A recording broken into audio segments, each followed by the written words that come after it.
I am Holly Shore, Yes.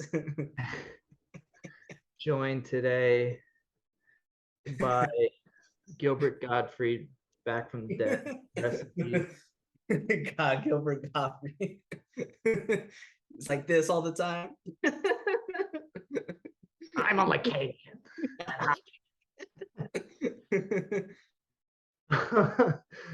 That's a hard impression to do. But we're back today. Those Sekis, Kvoy, here to talk about Freud's papers on technique. That's seminar 1 of Lacan, and this is the final chapter. We're going to try to cover 3 chapters. Yeah, the final installment, 3 chapters. So if you think our usual episodes are long, this one is going to be even longer. This one is a grower, not a shower. Of the phallus. Let's see just how much it grows.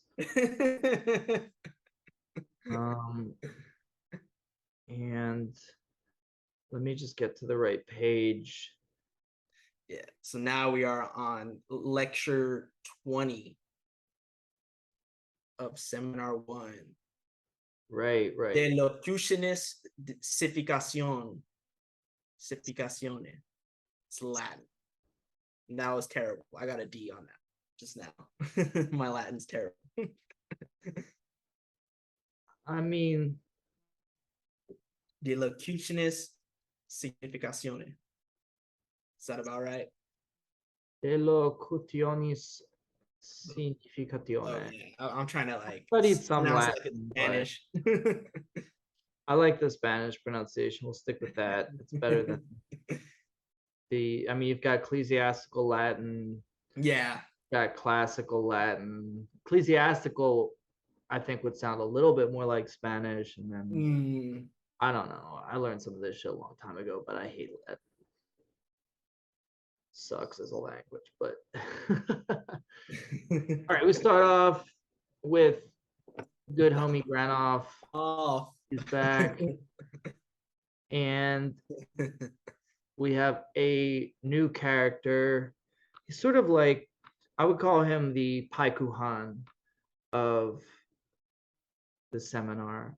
Father Bernay or Bernard, or whatever. Remember in Dragon Ball Z when Goku's in the afterworld and it's the otherworld tournament and he meets Paikuhan. Yeah.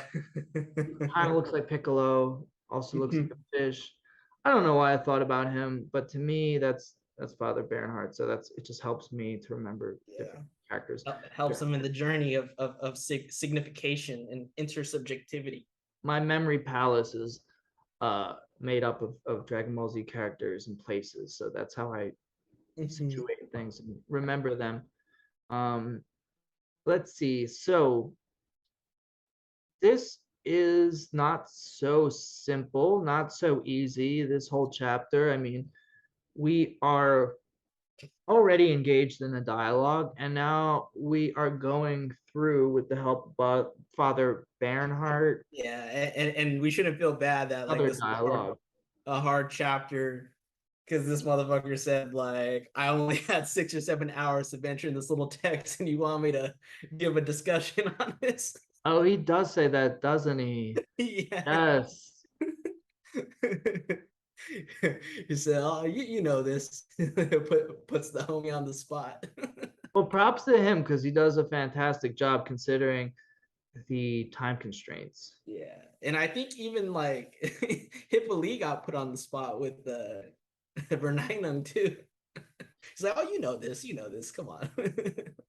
Yeah, there is this sort of sense that everyone is sweating when they're having to present to Lacan because he's intimidating, notoriously intimidating. Only we have the intrepid, so like fearless character to step to him as we do week to week. So obviously we're going to start with just the section 1 right here, but just kind of background of what's going on. Right, we already discussed the prior chapter, the creative function of speech, right, and transference.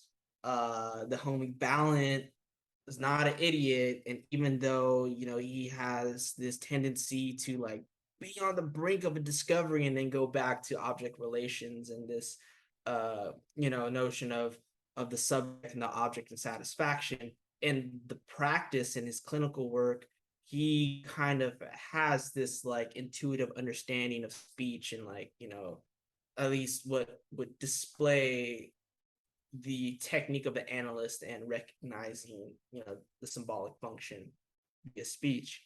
Now we get into the understanding of what signification and speech has to do with one another. And so right here, and this is what the homie Becker's saying, this is finally the second time that Lacan wants to, out of all things, reference theologians and religious figures, because at the end of the other chapter, right, he brings up what is his name, Angelus Stiglesius or whatever his name is, and Moses Maimonides. All right, two religious figures, one a Catholic, the other one I think a German Catholic, and the other one is Jewish, right? Now he's bringing in Saint Augustine, right? It's pretty interesting how like he wants to resort to religious figures, but nonetheless we're going to understand the play on speech and signifier. Yeah, I suppose he wants to orient his auditors towards these figures from the past. First, because I mean, with these theologians, I can imagine that Lacan's whole notion of revelation in a secular context obviously still has some roots in the theological concept of it, in terms of something just simply being revealed on its own. And so there are a lot of correlates and homologies between the theological notions of the scholastics, let's say, and what he sees as the analyst's vocation. But I think it's also because the state of analysis as he's encountering it is in such a sorry way that he wants to reach behind it towards these figures from the past, and someone that is and as much of a genius as Augustine is. I switch back and forth between Augustine and Augustine. They're both. It's both. We do whatever we want. I mean, we're still in August, so. True. Yeah. We'll say Augustine. We don't say August. And we're trying to figure out, along with Augustine's help, in this dialogue that he's having with his own son. And what's interesting to me about this is it's kind of meta. It's like I was saying before, it's like we're already in the midst of a conversation which is framing another conversation, and apparently Augustine is assuring us that this is what his son said, and that's a pretty accurate transcription of the conversation. This is the went down, so we have to trust him. But this is the primordial turn to the table. The father finally has to give the talk to the son about what sex is.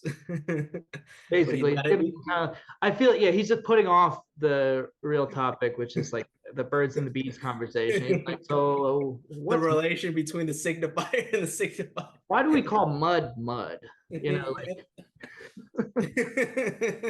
Don't ask me these questions. So yeah, there's a lot of back and forth up until this point. It's a confusing sort of dialogue because, as he says here, it snakes for a long time and doesn't quite. It illustrates exactly what it's getting at because it doesn't quite say what it wants to say all at once. Lacan help us. It makes me think of what I said was kind of true, because he says like the boy's the age of 16, the child of sin. It's like the sin of what? Is he already like, he's already hit puberty, he wants to explore himself. The child of sin. Yeah, that's just One of his interjections here, but likes the doesn't like the spotlight taken off of him for too Just long. throw those ad libs in. Yeah, like ad libbing. He's kind of the offset in the dialogue. Yeah. Right here, So it's Bernard Cuervo or whatever. Renee. Yeah, I mean usually Lacan's Quavo, but right now Yeah.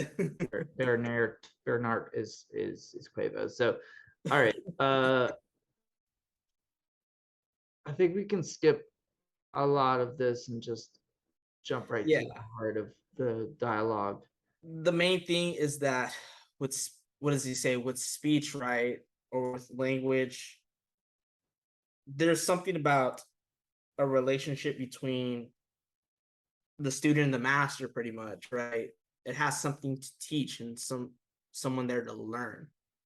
That's the overall theme. Well, not overall theme, but that's the starting point into the path of understanding signification. Is that when we talk about uh the theory of language, um that there is it involves two speakers, for at least what this dialogue pertains to, but there is a learner and then there is the master.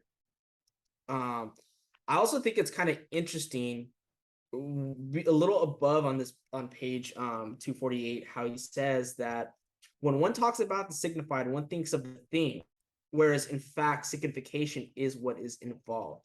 Nonetheless, each time we talk, we say that the thing, the signifiable, by means of the signified. There is a lure here because it is quite clear that language is not made to designate things. That's the main point. The lure, the misrecognition, the confusion that we're actually talking about real objects, right? You know, I'm sipping on a beer, but you think I'm talking about the thing right here. But no, the concept of signifying drinking, of, you know, oh, we're talking about philosophy. You know, it doesn't matter if we're actually talking about like what it is that, you know, who we're talking about as far as like a specific concept. Oh yeah, like of course, you know, when we actually in the details, concepts matter. But like if you're in a conversation, like we're gonna be talking about philosophy, right? You're signifying a you know, a concept or a words or a phrase that signifies a particular act, but not the thing itself. If what I said was kind of clear, it sounded a little jargony, but No, that makes perfect sense, and that is what a lot of this dialogue is going to turn on, is this notion of how to act something out, how to perform by means of a sign, the meaning of a signifier, and whether a sign's needed or not. But I yeah, think you're right, and I think because the signified is not the thing; it's a concept that stands by for what we could call a thing. the signified is not a thing, you're saying? Yeah, it's the voice, it's the concept Right, for a because the thing. referent, the thing in this case is something else. Right. It's Yeah. not always needed. In fact, you could even say maybe it's That we rarely could. needed to get Yeah, a point across. and it begs the question if we could really talk about a real thing, because then you're getting philosophy about, like, you know, realism, nominalism, or the fact of like, can we know a thing in itself, right, without signifying it, right? And then it becoming a signified, and it's really not the thing itself, but rather a notion of the thing that stands for the thing being signified. Another thought that came to mind was when you're talking about an act. If you talk about philosophy, if you say, I'm going to discuss a philosophical concept right now, then people prepare themselves, they dispose themselves to hear philosophy. Mm-hmm. I notice I have a friend who does stand up comedy, and he says that people switch up as soon as you tell them that you're a comedian, for Yeah. example. They expect you to be funny. They assume a certain latitude when it comes to how they comport themselves vis-a-vis you. They might start joking around just because you said you're a comedian. That's like a transference thing. Yeah, yes, that's You want- exactly because we're and gonna this is the transferential aspect of it, and the subject supposed to know aspect of it is that a lot of the time it's like once you say, hey, I'm talking philosophy, yeah, people will hear philosophy in what you're saying, even if you're talking about yeah, beer, the trees, or whatever. It's like that. That's what's at issue here, I think. or like hey, you want some coffee? Like, you're at work, you're at the office, like, you want some coffee? Oh, what do you got? Oh, it's just, it's just coffee, like, in the pot. Like, yeah, no, but what do you have? Like, I think it's like Folgers or something, or Maxwell's. Like, no, I don't drink that stuff. Oh, you're a coffee snob, so I already know what you are. You're pretentious, and then, like, you think you're shit. Like, they already are starting to associate, right? What's interesting about that also is that people will say, Folgers, that's not coffee, right? So now the thing itself is in question. It Yeah. loses its thingness. You can't Yes. call that coffee. It doesn't deserve the name. No. So it's the name that's at stake here. And we're I gonna wouldn't even give my worst enemy Folgers. right. Yeah. So I don't know if we want to go through all of the different, to use a word that Zizek likes, So yeah. sinuosities of the uh, argument, because it gets a little twisty and confusing. What Um, what we but should what's know the is stake that, here, like, Andrew? what's one thing to point out is that what Augustine wants to say is that, or prove first and foremost, is that ultimately all words are nouns, right? A name. And even when we look at, like, the word if, which this is like a conjunctional statement, right? But if you say, for the example that you use, I don't like the word if, that is not conjunctional. The word if becomes a noun. So regardless of it saying, like, using the word if for its proper function, it first has to be identified before it could be, I guess, activated for its use. So it has to be named before it can function for its specific use. And that's what he wants to prove, that words have to be named. They have to have, I guess, assigned before they could serve their function for creating sentences. So that's the first and foremost. And I think that's one reason why it's like, oh yeah, we're gonna start with Augustine, because he has something to show about, the use of words and their functions. Now, what's interesting about the way he starts out, his starting point here with signs, is that ultimately he's going to do what most linguists do and end up subordinating the signifier to the signified. Mm-hmm. But inadvertently, it's as if Augustine does elevate the signifier momentarily to a height of its own, Yeah, a kind of autonomy of its own, without him exactly realizing that's what he's doing. especially I think why is because obviously I think God is going to be the signifier, and right, God can't be signified really, and I think that's the whole point of or not Freudian slip. Although those who are not, adepts in geometry shall not enter this mystical path right here. That with Appropriate to have a slip now. Yeah. I don't think you've had one up until this point, and we're going to talk about slips. Yeah, caught me slipping. Um, that meme I made of the dude sweating. But no, like, so God is going to be a signifier, right? A sign, but it's like, well, what does God signify, right? You can't have a signified. It seems like you can't have a signified for him, or for God. And the fact I used him as a signified, but that's still, a metaphor, right? Because the whole point of theology is to prove, like, if God is a being or non-being, or the existence of God or anything.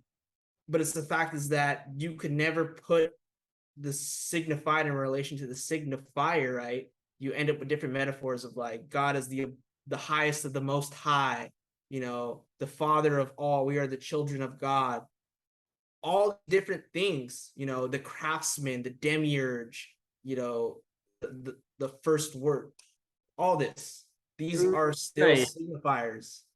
He is self-signified. Exactly. He is the signifier of what he is. I mean, he's the ultimate sign. In the beginning was the word. Yeah, because you have divine Right. aseity, right? Because he's a self-caused cause. Well, it's interesting because right, that's the beginning of the New Testament, and the beginning was the word, right? And it's like logos. Yeah, And because we he is his own self account. And it's like what that means is that, yeah, God is ultimately the name of the Father. Things are done in his name, but he is also a signified. So everything that is done ultimately points to him as yeah, the ultimate terminus of all action and which meaning is in yeah, some which is sense. interesting that you pointed that out, just Self-positing. with the Christian version of the Old Testament, because the actual like Hebrew translation or is like it Oh, that's wasn't the in the Old Testament beginning. where they says that, right? Yeah, Not the Old Testament, yeah, the Old Testament Genesis. But like as far as the Jewish Bible says, before God spoke, there was tohu bohu kashek, right? It's like formlessness, uh, void, and destruction, right? But then there was the word that created from that. right, the word. So a signifier Yeah, is primordial here. And yeah, what's interesting about that is it sort of reminds me of the also the enunciation of the law, something Zizek talks about, where it's like the establishment of the law is simultaneous with its enunciation. So to speak the law is to establish the hmm, law, but it can't come from a higher source, or else it can't be legislated yeah, by the very force that it represents. It's like it has to be one and the same thing. So that's God. In the dialogue that we are uh, participating in virtually outside of Augustine's with his son, it's God is not the metalinguistic mm-mm. terminal point here, which is something that Lacan is going to point out Yeah, later. That we're dealing with a secularized version of everything yeah, occurring in this dialogue. So he he wants to know from his son how his son would, in a sense, like demonstrate the meaning of a word through an action. If he wanted to know what walking was, how could he convey that to him? And he says that he would yeah. get up and start walking. He would show you Walking. what walking Yeah. is. But then like not only that, it's like, well, then you still have to signify what walking is. And then I think he says something about like then like he rushes faster, and it's like then you kind of run into like a kind of blind alley in which it's like you're now comparing walking with its opposite, which is like running very fast, like Very, how yeah, he says now you're hurrying. now you're So now hurrying. suddenly you're not walking anymore.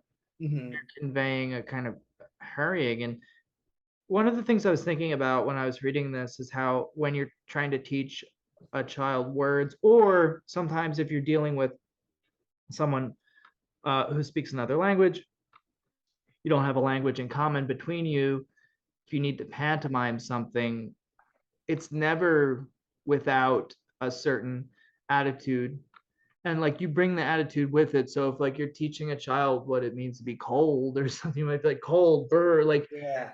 you are, in a sense, you're not just saying what something is in a neutral way, you are setting them up to mirror you too. Mhm.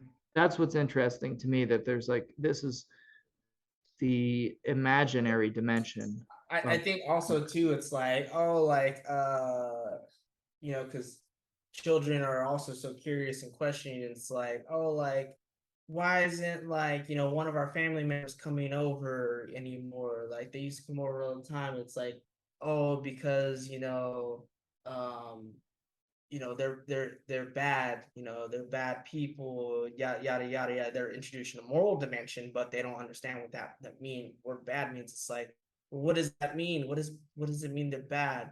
Maybe they could say, well, like, oh, maybe like, they're bad because they hurt mommy, they made mommy feel pain, right? Now they're referencing to it's like how they're bad because they made mommy feel a certain way. Or maybe they don't use that. It's like, oh, like, like in Paw Patrol, how like, the main characters are always, saving the day from, the other person that's not the main character. That's what the bad person is. So it's like it's always trying to signify it with something else, like some sort of gesture, icon, index, whatever.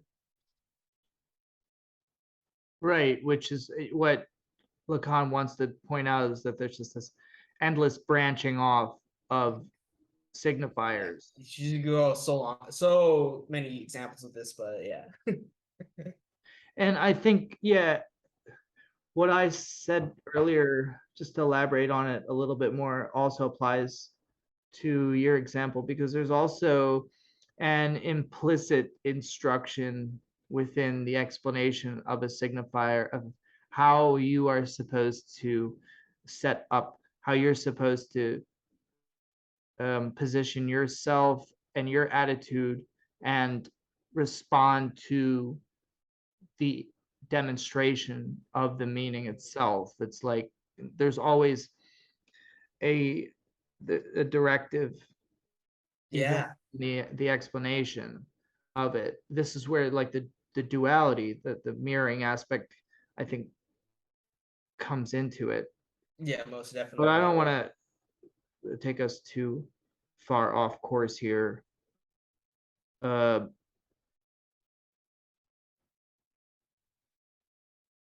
well, okay, so sign.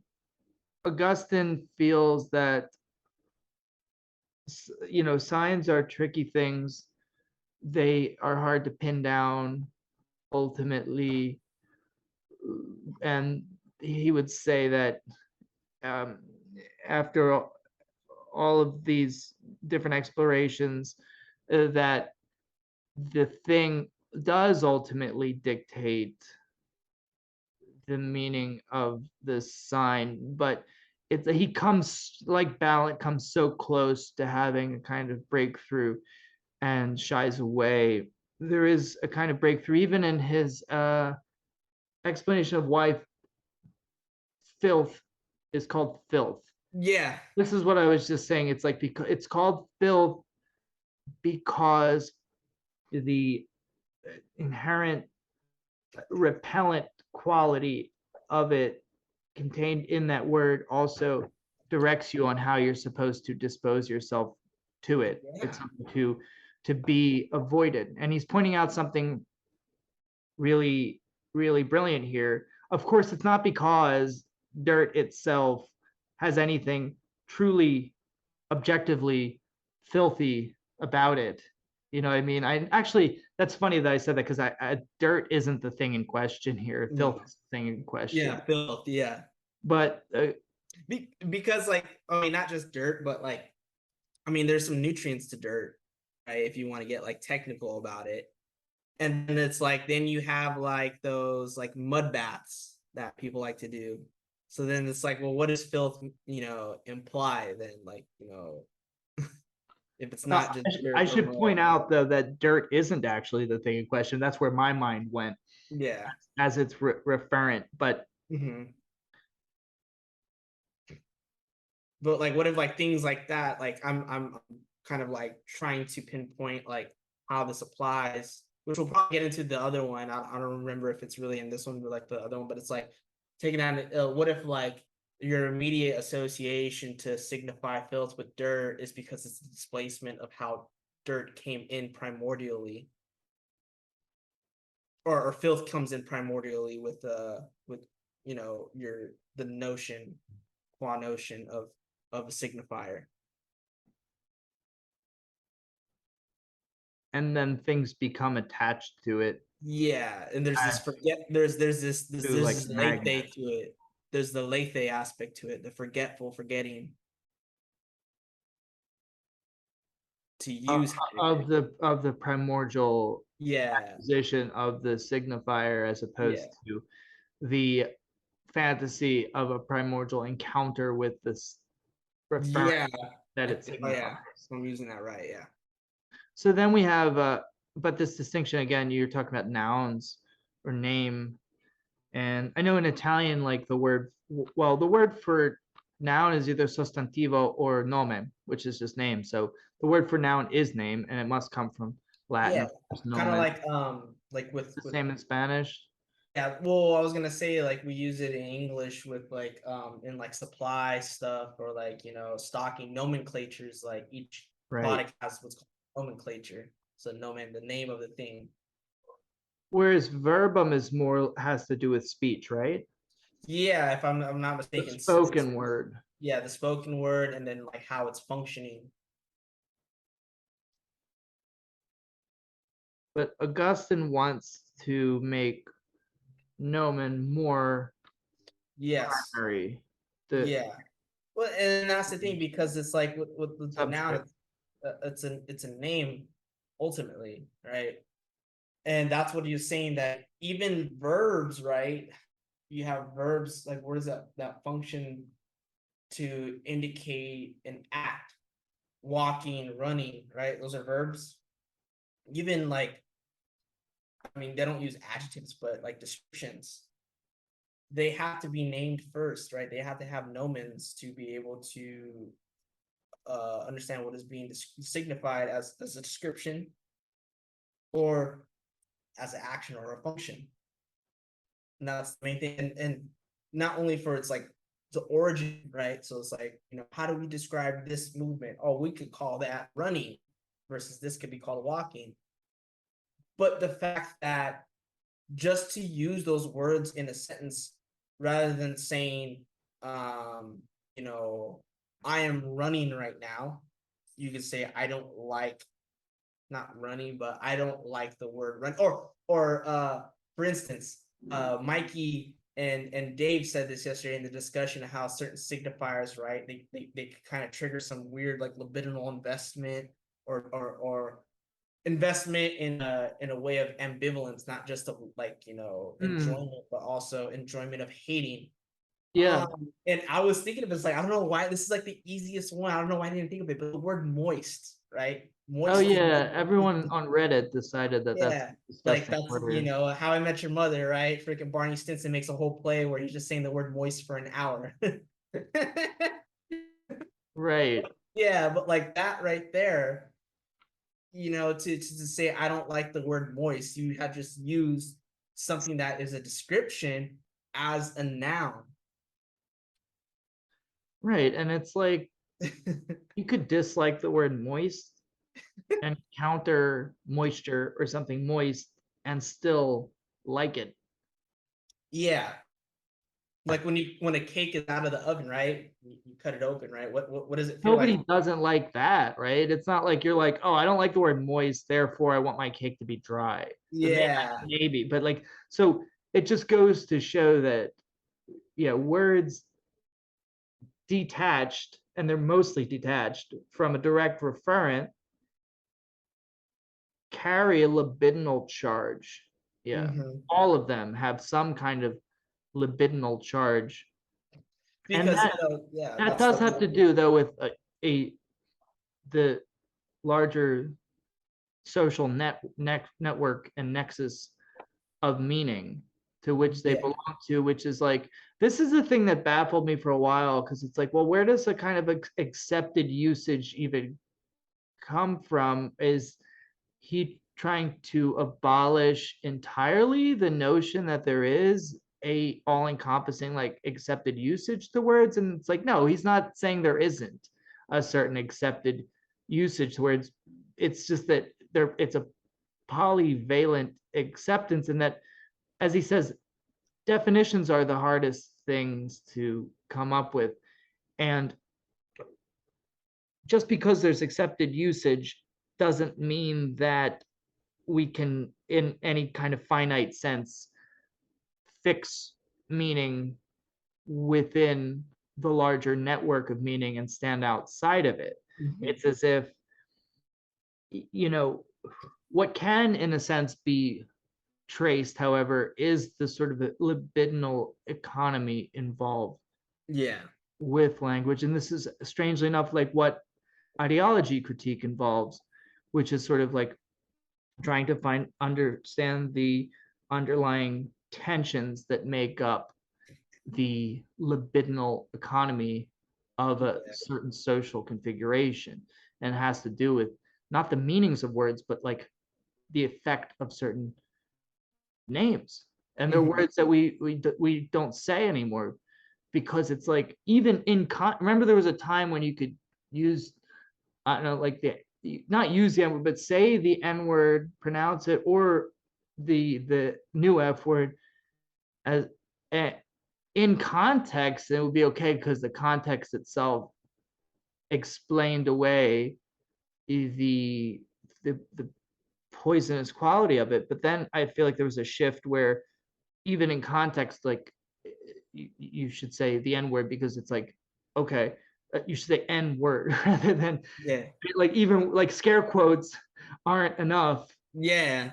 to neutralize, to sanitize the pure venom of the word itself. And it's like, to that degree, we have to understand that, yeah, words have a life of their own.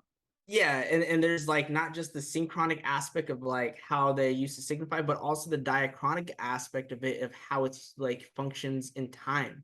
That's what we're talking about in the other chapter, about like the naming of thing is where the time of it begins. And this will carry on in the transference as we start to understand in the final chapters.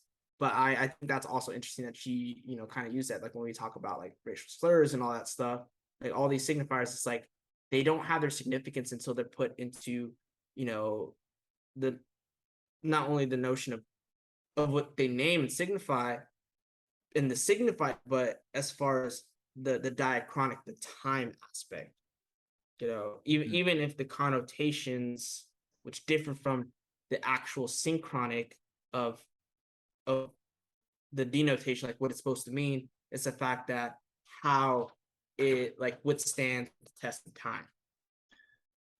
The temporality of the name is something that I am still struggling with. Of course, in the last lecture, we were treated to this phrase from Hegel: the concept is the time of the thing.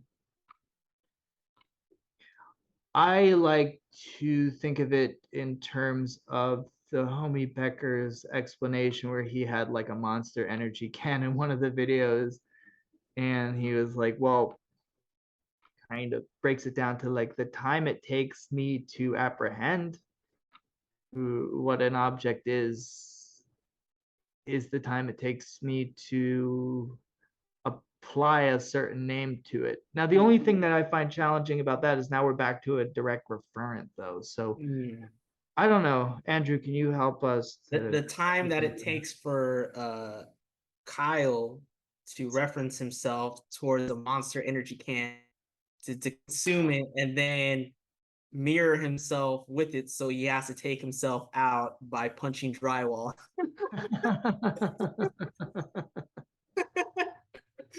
I had to do that.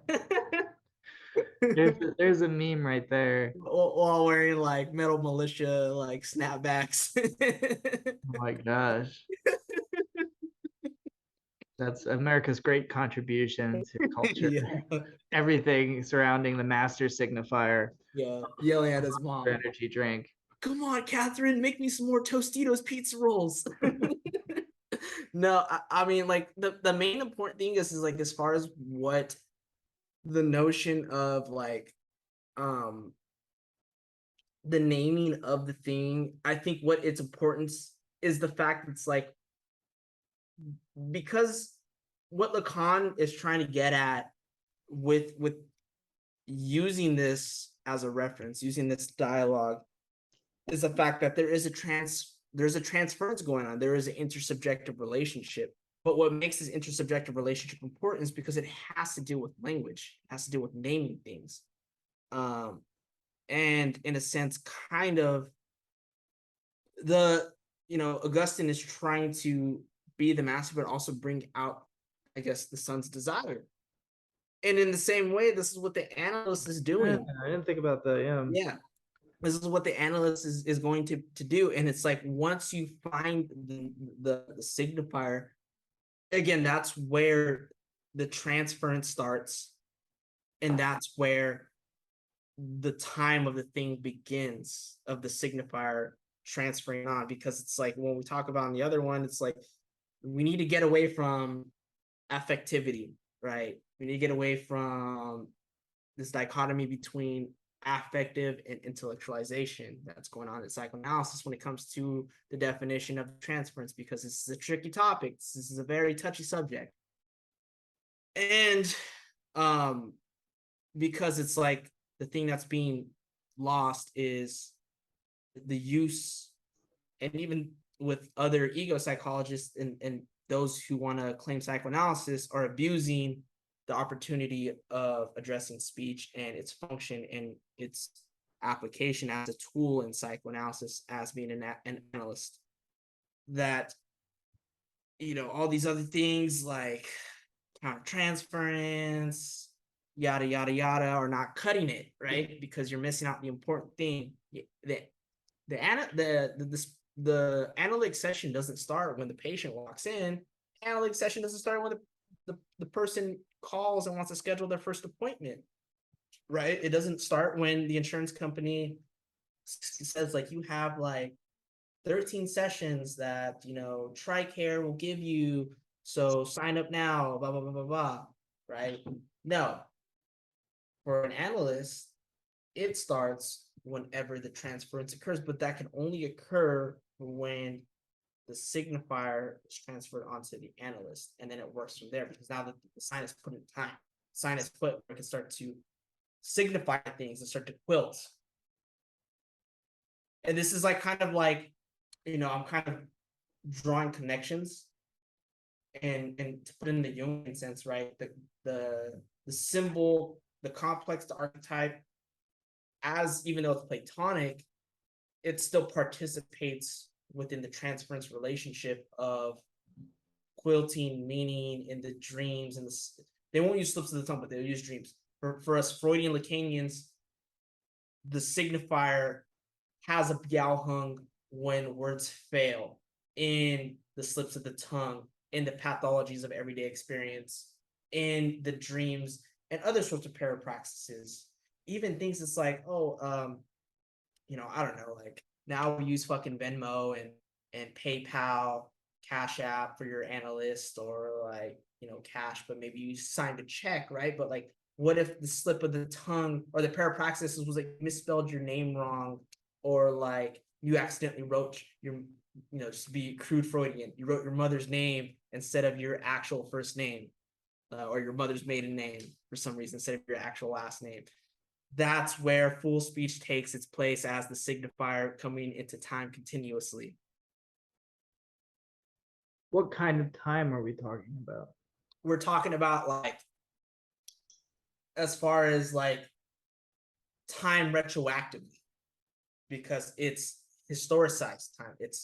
It's where, because we would like to think it's like, oh, A equals, or A needs to be equal C. It's like, no, you start from the present and you're always working retroactively to understand the past and how it relates to anything that could be the possibility of the future, like the one's possibilities, existential possibilities. But really, it's like, you're not understanding the past as it is. And the whole thing about like the Freudian myth of Oedipus, it's like, no, the child wasn't necessarily at the beginning like this, in this rivalry with the father for the mother. The symbolization is something that is retroactively being understood by the adult trying to understand what it was like in the past as a child. You can only understand in the perspective of the now. That's what time is, and that's what Natragnikite is formulating something now in your symptoms now and how you're experiencing them, continuously experiencing them, and try to retroactively work backwards to find its like primordial beginning. The symptoms signified structure like a language, not symptoms in affective registers. And just to piggyback off what you're saying, in the last lecture, Lacan says, quoting Freud, paraphrasing Freud, the unconscious does not know time, but in a sense, it is time. Yes, with Is the substance of temporality to the degree that the time we're talking about is what he calls earlier in the seminar socialized time, when he's talking about the faces in the curtain, in that yes. the notches in our timeline, which can only be discovered retroactively and reveal themselves even outside of the context of analysis in the slip or the miswriting of something, which I really like that example as like a neglected parapraxis, but No, are cool. those moments of those notches being drawn, and even if you're not into analysis, those can stand out to you in some sense because you wonder what's going on there, why you ask yourself why you did that, and what's being revealed is something of the nature of your historicity and what is significant in the sense of signifying in your history that's still outside of you. As Zizek says, the truth is out there. This isn't something that can be discovered through pure introspection. And even if you want to get only through the mirror, only through the refraction of the other, who is the analyst, can we home in on these moments as present to us as the past bearing on the present. Yes. And even if like you want to be like Alan Watts, bro, freaking like, oh, I'm just gonna, meditate every day, and say like I'm the universe observing themselves, or take like 5 tabs of acid and think that you're gonna experience the Kantian noumena or the Lacanian real, which is like, no, it's totally opposite, right? You're just disorienting yourself of the symbolic orders and creating new connections of enjoyment, if anything, right? But what I think is really interesting about people that try to do meditation and try to do these experiences in solitude, what they're doing is not disconnecting from the symbolic order. What it is that in their withdrawal from the civil society and being in their own homes, which of course can only be in reference so long as that they're a civil subject or like they can participate, but it's like an inflation of the superego, because even in meditation, nobody just perfectly goes into Zen. You're constantly in conflict with your thoughts, and in some aspects, like the overburden of like the superego, and it's like you shouldn't be sitting here so long, like my leg itches, all this, that, and the third. Not only that, but you just get lost in the sauce, just like thinking about other stuff in the past year already, not in yourself. You're not finding yourself. You're getting lost in time. You're getting lost associating unconsciously without your control, right? There's no self-control. Now, granted, there is a point where like you want to develop things like mindfulness, but the point is like this doesn't really disavow the importance of the fact that the symbolic order is still taking place, whether or not you want to believe it, or ideology is taking place, whether or not you want to believe it. Right. And what they call, mindfulness bros call, surmounting your thoughts, the chatter in your mind, Yeah, the monkey is mind. still, in some sense, reaching an ideological summit, Yeah. which once you've reached it, if you've convinced yourself that in that moment it was reached, it's only retroactively. So you're still, again, sort of plunged back into its own, like, let's say that there's this mythical moment of thoughtlessness that can only be understood as it's contextualized within a certain symbolic order. So, like you said, you haven't defeated the symbolic order, and it's only um, recapitulating the logic of that troglodyte of like, oh, Yeah. retroactively do it. Oh yeah, I think I wasn't thinking then. Yeah, and don't get like for our audience watching, don't get shit twisted. Like, we're definitely not, Zen Buddhist experts or like meditation experts, but we should remember that in the beginning, and not only in the beginning, this seminar, like the entire seminar, the overture, but Lacan flirts with a lot of Zen Buddhist koans and stuff. And the reason being that there is this transferential relationship between the student and the master in the Eastern religion or the Eastern philosophy. Even in Shaolin Kung Fu, there is always the transference of the student and the master, and it's really that the student that had all the answers to begin with, but they're projecting it out onto the thing. Sifu, I want to learn Kung Fu, but really the Sifu doesn't have the answers that you're looking for. In the same way, it's like the analyst doesn't have the answers that you're looking for, Analyzan. I But also you think want to that's point the out case. that we're we're shitting on like Amazon on demand kind of mindfulness. Yeah, like, Not I got my mindfulness app right here and right now. yeah. Like, it's got all the answers. What you're saying is triggering me because Freud's a patriarchal, like, yada yada yada. It's pseudoscience.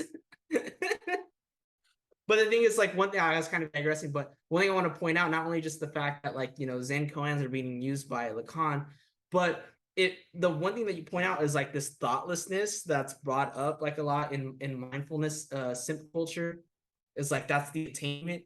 There is there is thoughtlessness in what Freud was experimenting with hypnosis, but you realize that there was a limit to it because even in working with it, the nucleus of repression was fighting back.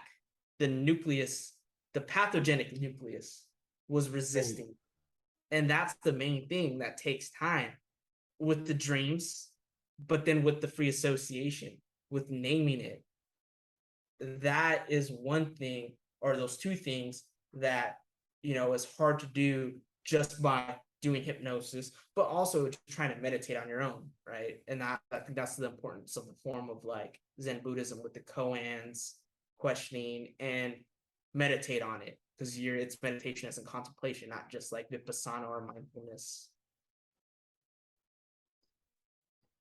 And in regards to the name, going back to nomen, I like this part where he says that it can be used in the sense of credit note in Latin. And then he says that there are legal usages which reflect this meaning of like a pact or an interhuman symbol. Yeah. It's really fascinating to me because in a little bit, he's going to talk about deceit and error, lying, truth. And it's like the idea is that the symbol, the pact, the signifier, it's almost like a promise. If you think of like a promissory note, you can be lied to. We all lie, but it's as if in the speech act itself, you are promising to tell the truth.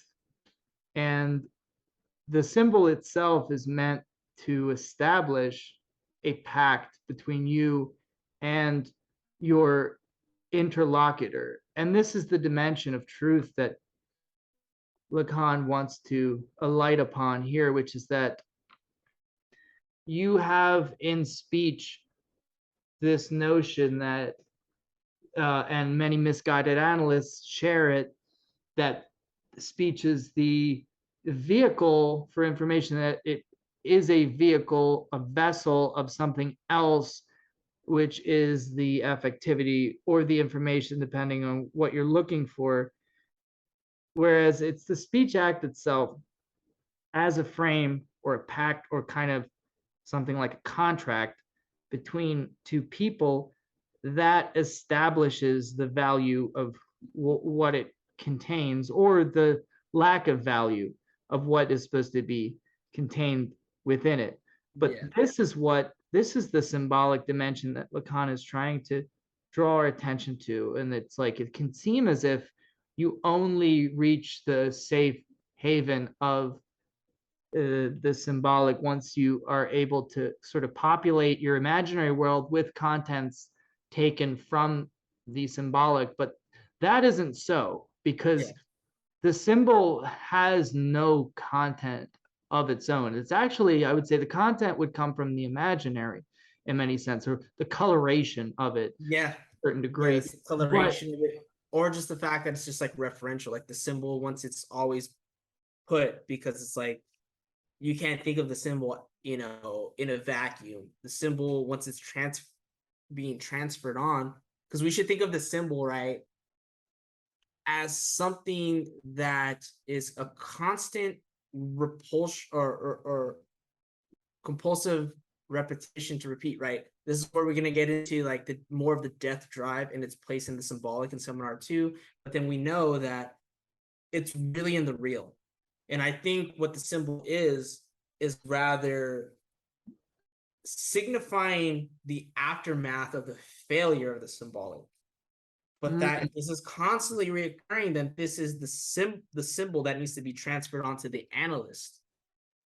And this is why we're talking about like the difference between the distinction between, like right here, when we talk about like reading Hegel, the distinction between knowledge as connaissance and recognition, because ultimately what the sign wants, and the Bialhung of the sign in deformity of empty speech, is recognition, because in transference, right, it is the intersubjectivity so far as this is agreement that you recognize me. Because look at Ballant, and when the homie Ballant was with his one analyst, and like he was analyzan, and analyzan couldn't, like, he was giving him like all these like weird like stories and stuff, and he's like, yo, like, I don't know what the hell you're talking about, like, just can't make anything out of like what you're saying. He's like, you're the first person that said that. Everybody right, was good just point. like, everybody else was capping, like capping Everyone was hard, like capping, yeah. everybody just mad caps, You like mad kept it caps, real, more, yeah. yeah, more caps in the graduation. And then there's just like, that's where the transference started, because there was finally recognition of the sign. So that's, I think, the main thing that we're trying to get at, is that this Yeah, and recognition. if you think about it in terms of like a pact contract, we often think of that in terms of what signified, but most pacts are actually broken at some point. They're inevitably broken. Yeah. Treaties between nations are broken. It's almost as if what is aimed at is agreement that we won't hurt each other. That's funny you say that, But because that's part of like the whole thing of communicate, what he brings up, like when we fucking talk about like the introduction of like the imaginary like discourse and stuff like that, when we bring in the optical schema. It's the fact that like something like a treaty or a press conference is like there's a performative stunt that ultimately fails, even though there's the black and white of what's being said. There's a failure that something else performs. well, so all symbols in that sense fail, but what do they achieve initially is the question. I think it is that sense of recognition, which is sought after, because it's like, if you think about this idea of like active listening, for example, which is, it can be such bullshit usually, but like, you know how you have these like, I want to call them like active listening type simps, or like this sort of performance of listening Non-biased communication. to another, where it's kind of like you repeat back what someone said to you. It's like, so what I'm hearing is you're saying that you wear a black t-shirt because black is a color that really resonates you with a lack of it. It's like, it's this Yeah. performance of listening, but it's often in a kind of fructose corn syrup way, like satisfying initially because it's that recognition. Whereas if you're listening to the active listener to understand if there was any true registration taking place, you'll realize that you're being given the runaround. You're talking to like a used car salesman type personality half the time, who's just repeating back what you said to them in a way that you feel listened to in a society where the bare minimum is even less than active listening. Yeah. So it's like that, but it was the recognition that you sought to begin with. Yes. And that's the thing. It's like what you're saying about like the used car salesman, or just like the high fructose corn syrup, happy go lucky ass motherfuckers, like Ghostface would say. But what's really going on, and like I like how you're saying, like using the active listening thing, like, that's something that you'll see in like person-centered psychology, right? Which is nothing but just a two-body psychology. Mainly, like, you know, not to shit on the homie Rogers, but Carl Rogers, you know, person-oriented, person-centered, becoming who you really are, right? And kind of relaying that back. Like, so what I'm hearing is a lot of grief, if I'm not mistaken, in saying that you said this, right? Was it accurate? Repeating everything back and getting that response, and then saying, like, yeah, this is exactly what I said. This constant dialogue of trying to figure out the person rather than guiding the treatment. And then again, you can locate this on an affective level of the person's affects. In a sense, it's like it seems like you're trying to reorient them in a way to find this like objet of like who they're supposed to be, but they're not really being themselves, right? Because they're only retroactively going back to being human, which is like base instincts. And it's interesting, like not only you, but like if the audience wants to actually hear more about this, like you know, read Becoming Person by Carl Rogers. But there is actually a really good discussion on Acid Horizon with a Rogerian therapist that they have on.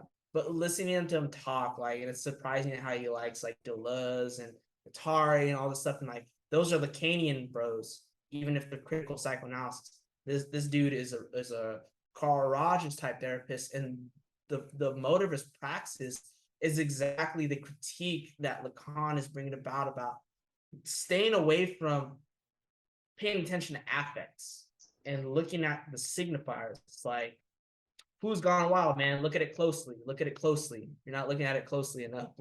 Look at the signifiers.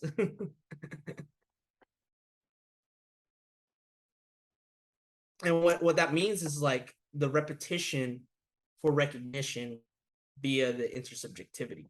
What's the signifiers that are being transferred? Because that's what transference is, the transference of the signs, the symbol onto that. And I think that's like where even Jungians are better than like this person-centered psychology type shit, because they at least pay attention to the symbol. What does repetition mean in this context? The repetition, which is not only just like something that's compulsory, like to enjoy one's symptom, but also it's in the sense it's like in a way that it's manifesting itself to aim at recognition from the other, which is in a sense what we established in the other chapters about the perversity of it, right? In some way, shape, or form of a ultimately trying to seek recognition for like a love or hate type.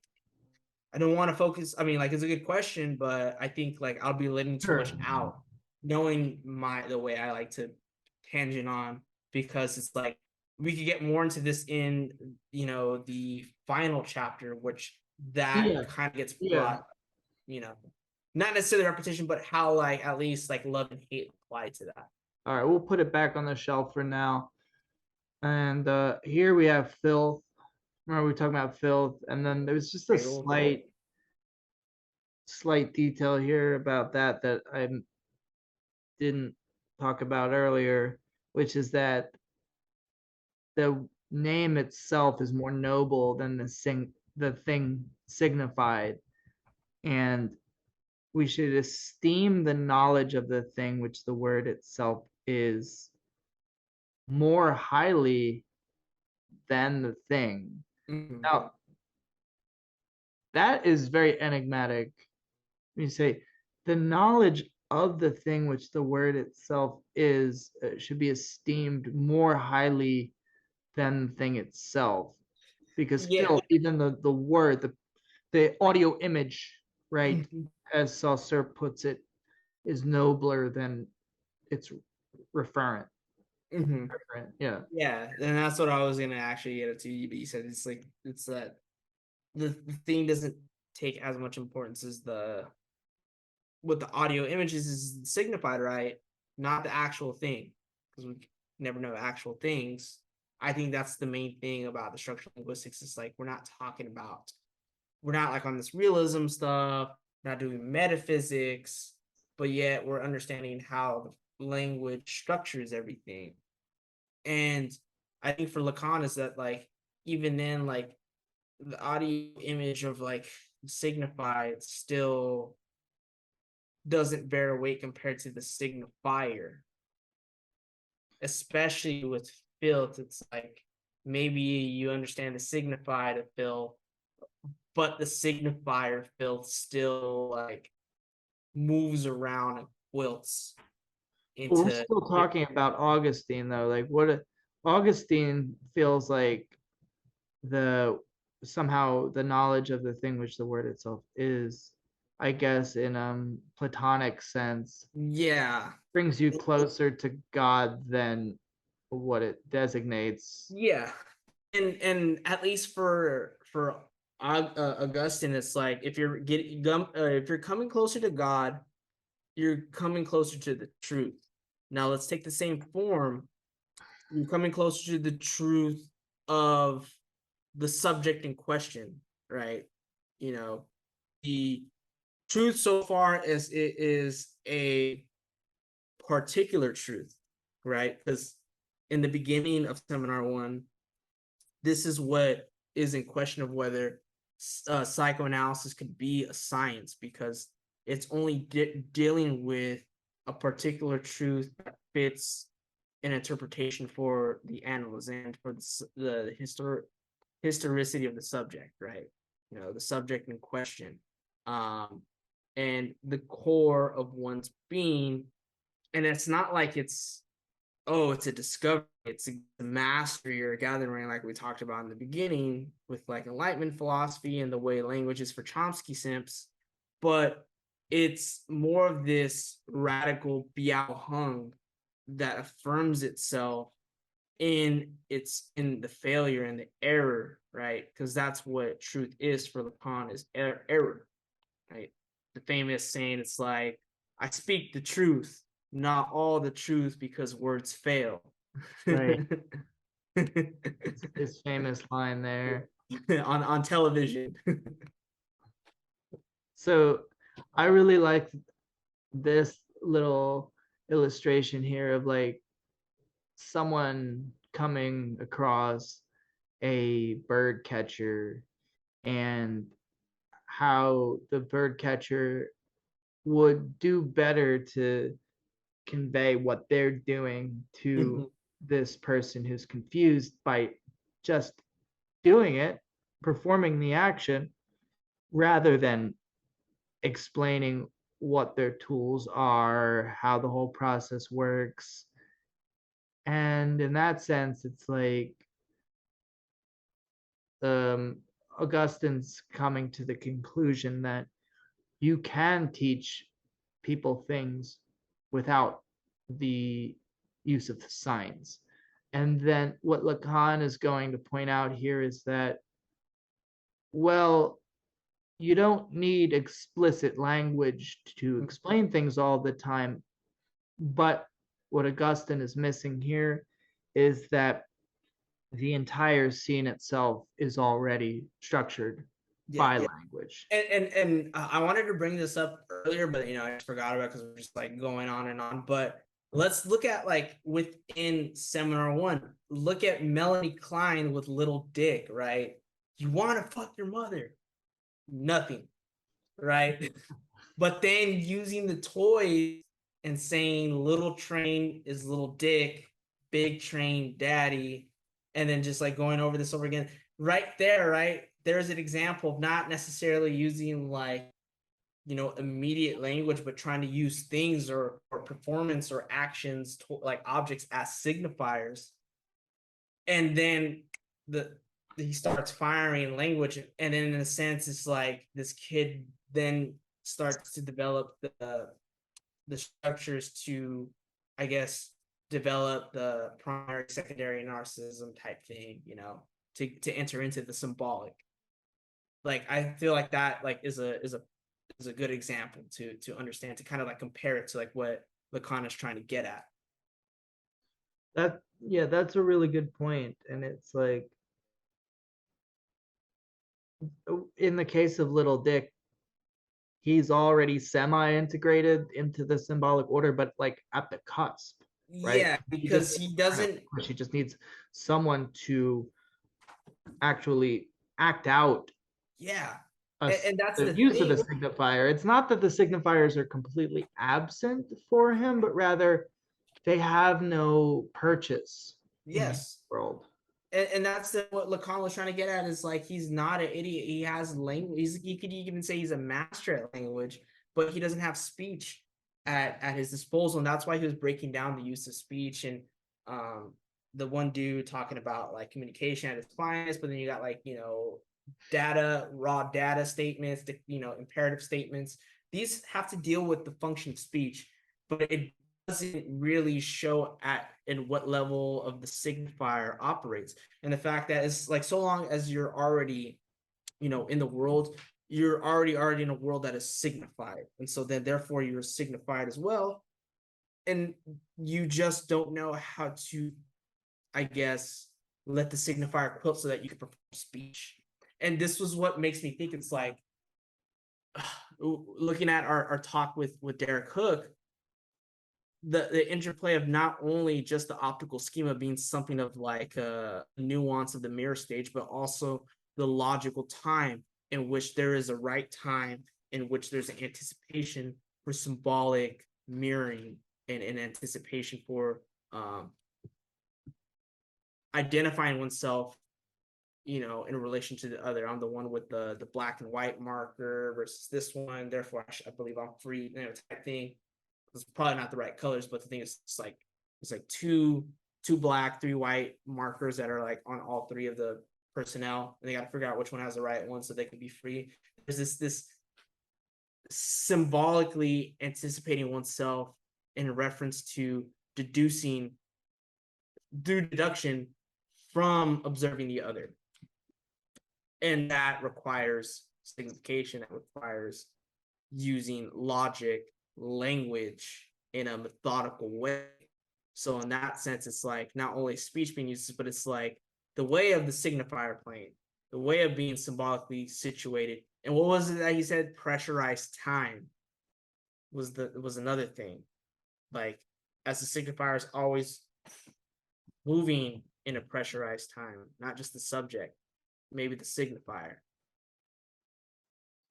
And it's something that I've been thinking about a lot with this essay. I mean, that essay is extremely complicated, and you're working on something right now. Yeah, in of it, have to understanding try to that. break it down.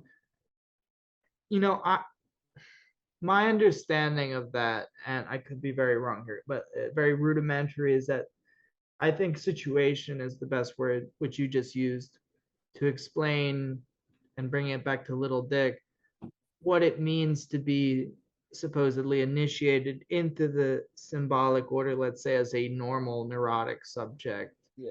Well, what was And it that Colette Soler was saying about admission into the symbolic? well, yeah, so what does it take to be admitted into it? It's like, it's ultimately structural. The symbolic is ultimately structural. Something is, in a sense, through the in its absence, is given body by the structural, by the situation of the participants in their own anticipation Yeah. of the next man's decision making. It's Yeah. very complicated, but it's like, somehow an object is sketched out in that process, but it's not an object that like predates the Yeah. process of trying to anticipate what the other is thinking about it. And what's fascinating about that, it's like you could use that same example to illustrate how, different kinds of group think work, conformity. You imagine, and the phallus is even involved here, because you imagine in the end that it's like, oh well, this one dictator influenced all these people. Hitler was the one, through the force of his sheer personality, that Yeah. made all of these people obey him based on some kind of latent instinct in human behavior or whatever. It Joseph doesn't matter Stalin. whatever explanation you have of it, but it's sort of like, well, you can't relate it back to one figurehead Yeah. necessarily. The phallus is just that, like what's occurring in that pressurized time essay, to in my Yeah. opinion, and that like only after the fact do you assume that there was a specific object at stake here, when it's only the anticipation of what the person next to you thinks you are marked, the color that they think marks you, that ultimately decides the final outcome of Yeah. this reasoning process, which means that there really is no motive force emanating from one source Yeah. ultimately. It's I only the like cumulative reality of like everyone's reasoning process that generates the illusion of something. Yeah, and one thing that is like, with the logical time, it's like it's always like it's never too early or too late. It has to be at the right time when it comes to anticipation, like the symbolic, at least. And that would be like also to apply this in the clinic with the transference, is that you never say, as the analyst, you never want to say or name anything at too early or too late, because it's all about maintaining the treatment, not the affective plane. And that's where it comes into, it seems in my head of like understanding this and tying it all together, is that to say something at the right time means to keep the dialogue going, the intersubjective speech going, to maintain the time and constant manifestation of the symbol, the sign, the symbolic. Which, right, it's the network of differentials. Yeah. And I think this is where difference comes into it. And Yeah. Lacan alluded to that in the last chapter before this one. It's like when he was talking about Heraclitus and Yeah. the flow, the river you can't step in twice. What that river represents is a pure difference. And time, I feel like, ultimately hinges on this sort of pure difference. Now, I don't know exactly where I'm going with this, because I feel like I'm a I little bit no, over I my no, head, I but think like, you're right. I think you're all right, right, because so here's the thing. All right, so let's bring it back to signifiers and identity. We want to understand the identity of signs with the help of Augustine and his son, right? As if they would have like a kind of stasis of identity within a certain arrangement. But what's revealed is that we're dealing with a kind of process ontology, right? Something that's always flowing, it's always in movement. It can't really be fixed, but we're also not just talking about the pure flux of the universe either. It's like retroactively identities are assigned to things and feel as if that what the signified of something takes hold and has a d- duration of meaning. But really it's like that, yeah, that process is always retroactive and based on a kind of situation. So we are talking about the specific anticipatory moment, the time of actually, let's say, nailing it.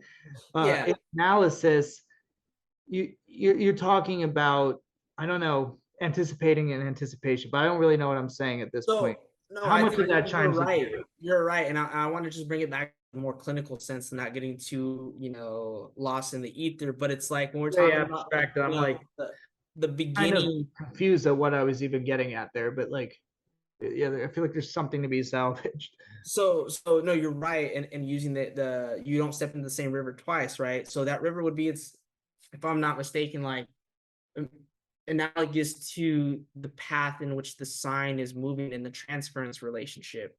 But like if the sign begins in time, which takes place in the transference, and let's say like the subject in question, the analyzan, is talking about like a specific time in their adolescent where the sign is really quoting the symptom. Let's say that the analyst was too early or too late and gives a foul interpretation, then move on. To force that back and try to manifest the sign right there seems to be not only a transference, but trying to step into the same river twice when you can't. Because let's say if the analyzan was like, okay, well, I'll talk about that moment again, the sign doesn't come up necessarily right there. Who says that the signifier will come up in them trying to retroactively bring back that same memory? Yeah, because it's not that the future is untold. It's Mhm. rather the past as it bears on the future that's untold. Yeah, and it's And this that's is like, something that Zizek always tries to uh, emphasize, which is that, in a sense, yeah, so, like there is a kind of predetermination, not a revelatory kind of predetermination, but there is a sort of scientific predeterminism at play in life, and like we aren't truly free in terms of just like how we choose to act in any moment, but our freedom does consist in the exact moment that you're talking about, the analytic moment, when yeah, it is actually the moment is ripe for a, a secular, in this case, revelation, yeah, right? But it only bears on the past as it is contingent on the present, and that in itself says something about the future.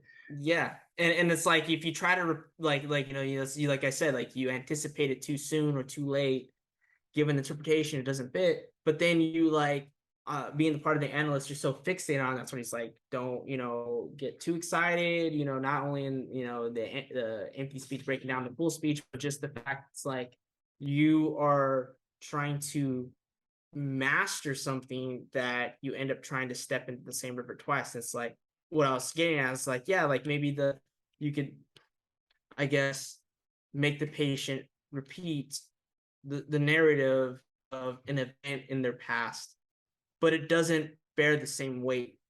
The signifier doesn't reveal itself. It just becomes empty speech. And in a Schrodinger's cat kind of way, it's like that signifier could be anything. It could be alive or dead. Yeah. It's not any specific signifier until it's pronounced. Yeah. And it's fascinating that, like, I think that's one of the reasons that he's always drawing on these examples from antiquity, is that I think he thinks that this isn't a dimension of the human experience that was solely discovered by Freud, but it's actually one that's sort of foreclosed by modernity, and that did, in some sense, exist in the past, was part and parcel of an imminence of experience almost. Now, that's a kind of wishy-washy sort of like idea. I don't know where to take that, but it's like he's gonna allude to something a little bit later on in the next few chapters that makes me With think. civilization and discontent, right? And Yeah, then quoting Heidegger with it, with the mood of nihilism. But I wanted to shift forward towards this sentence he says here, which is really good. I wrote this down, which is, as soon as it is established, speech moves in the dimension of truth, except speech does not know that it is what makes truth. Yeah. Brilliant. Speech is unconscious in that Yes. it does not know itself what it is. Because I say, like, what kind of speech? Got empty speech, we got full speech. We have plena. What did he say earlier? It was sententia plena. Yeah. The full statement. Yes. The disclosing of the concealed in Heideggerian terms. Aletheia. He says that Augustine like even mentions the slip at one point.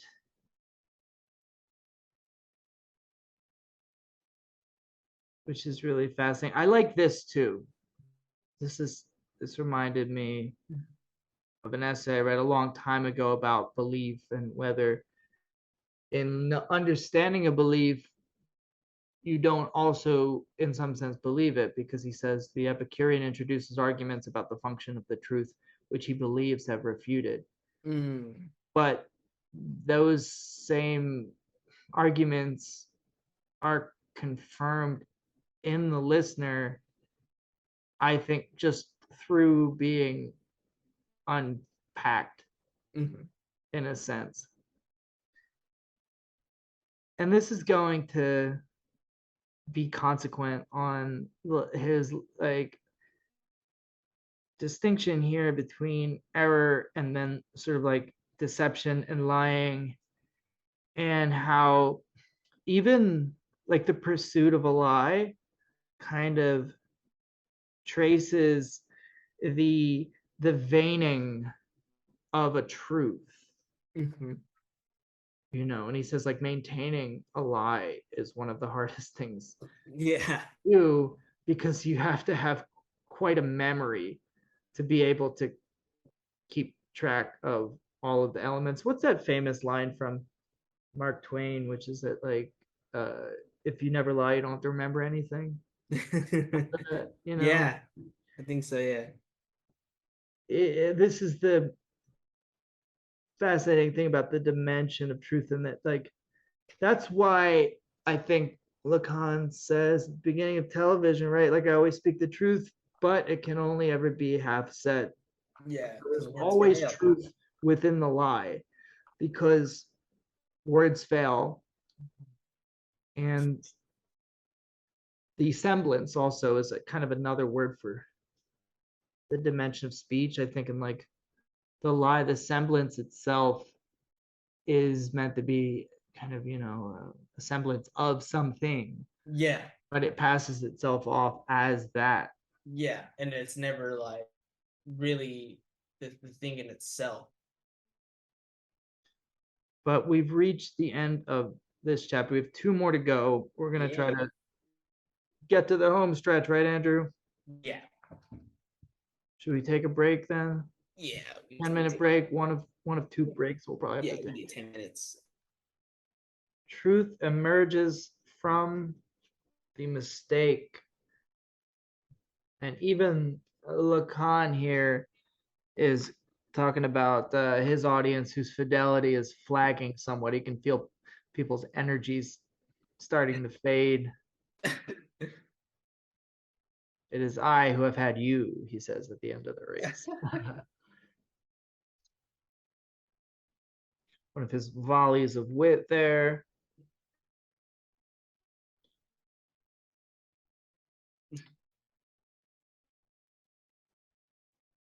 The third term, of course, the third term here is the symbol.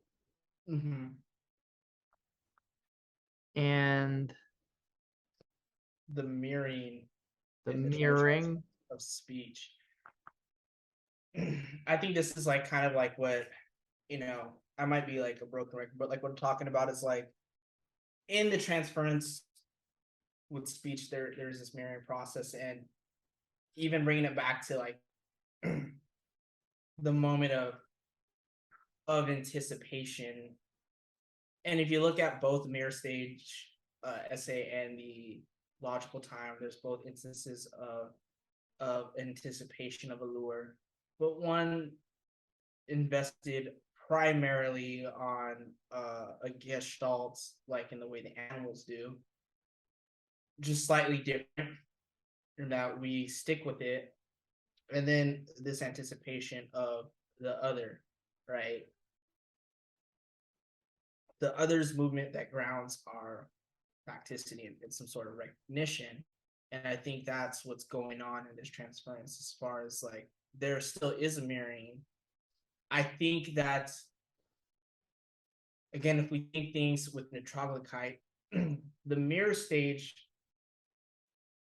may not necessarily be this like starting point, and then it's like, oh, the baby starts off like a developmentalism. What flies in the face of science is the fact that psychoanalysis moves backwards, moves retroactively. So it's like the mirror stage is kind of realized in the analyst or in the analytic session. This notion of something of like a primary narcissism. So the mirror stage itself is only retroactively constructed. Yeah. Do you think when he wrote the mirror stage essay, though, he meant it to be taken developmentally? Well, the thing is that it wasn't even his own concept. He got Right. another French dude who I think was a developmental like behaviorist, and I think like in some ways like he does let go of like the concept, or just like the way it's understood as a stage, in that it's more of like phases. It's phases of mirroring. Because if you think about, we're always in a sense mirroring. The commodity involves selling us something that'll bring us to this totality. Marrying ourselves with a commodity is like what it brings us before we buy it, is like the fact that we're drawn to it because it's going to give us this totality of satisfaction of who we're supposed to be. This misrecognition, because that's what the ego is a misrecognition. The primordial misrecognition of the mirror stage is the mastery of one's body, which is the metaphor that he's using. I don't think like he was trying to take the mirror stage as something literally, but something that's like a metaphor to understand. It's like how we, if we do try to like go to understand the core of our being and who we are, the only thing we can reflect with is our body, but it's never really like how we look at our body right now, but it's always a mirrored aspect of a fragmented image of our body. And I think again, it also comes back to the idea of it, even though we have a like we can have a gestalt of like the image of our body, it's always in the end mapped and dissected in partial objects of enjoyment. Right. That's the parallax view also, in that we never see the object as it is in its entirety, but in trying to see it and trying to get a better, fuller view of an object, the position of the subject is always displaced somewhat.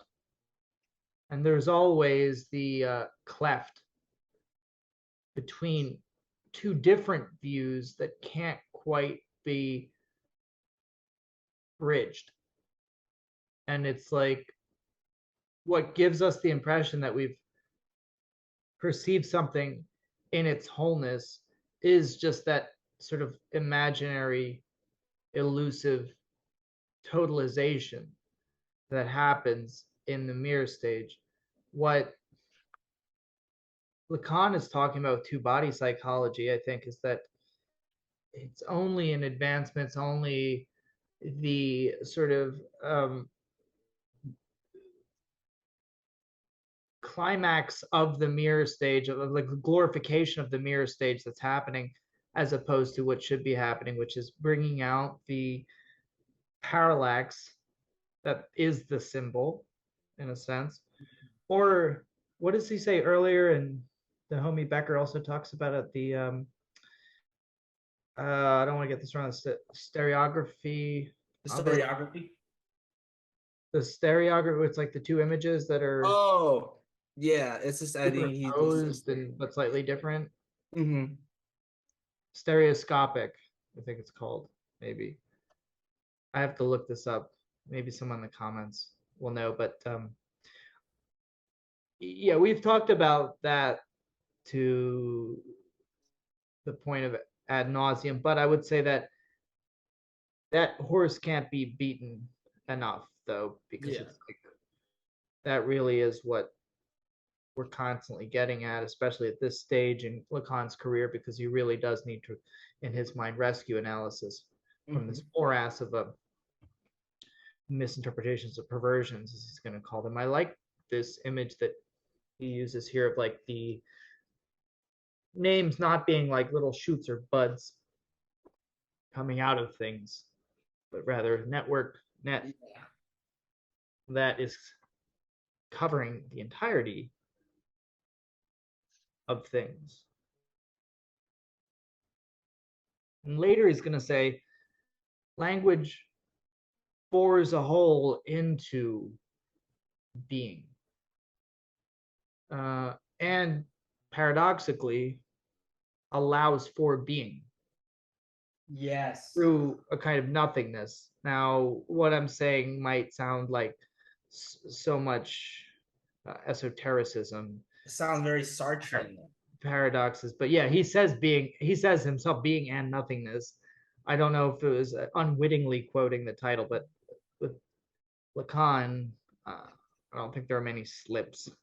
No, and it's not even like that he's like being purely Sartrean. It's like also if you're because Sartre is never really playing with language or like analyzing like hermeneutics in the way that Heidegger is. So it's like he's like trying to like play with both Heidegger and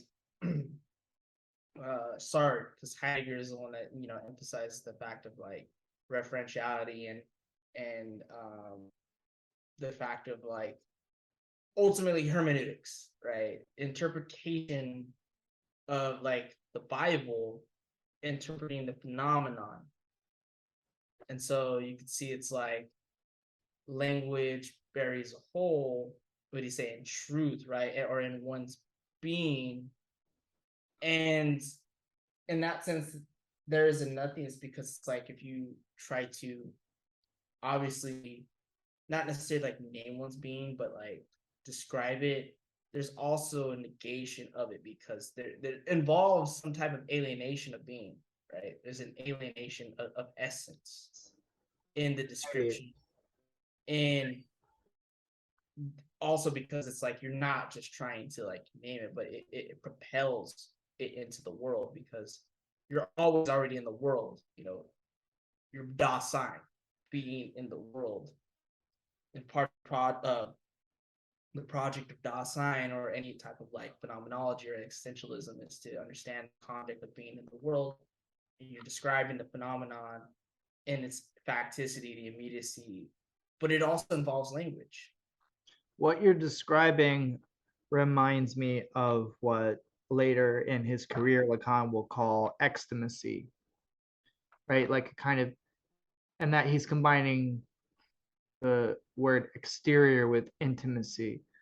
So that which you are intimately is actually something very much exterior to you, unfamiliar. And this is what he talks about with transference and resistance, which is the closer you near to the nucleus of repression, that which you might feel yourself to be in your essence, the more you appear foreign to yourself.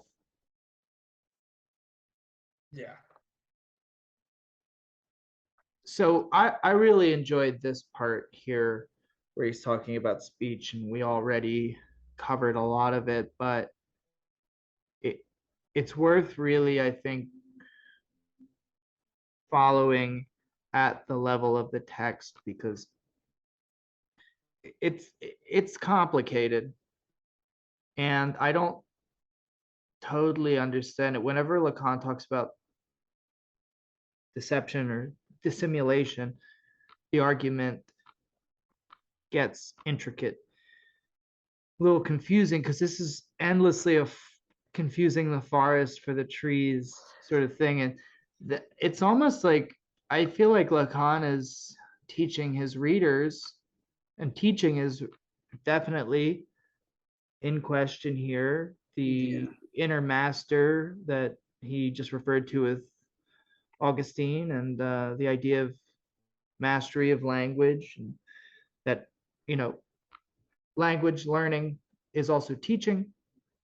Um, you know, he's teaching you how to read him almost in a sense, which of course isn't always obvious, but it's almost sometimes I think he's telling us to remain on the surface rather than to try to dig deeper into the meaning behind the words, because as he's going to say a little bit later on, the beyond is only a beyond.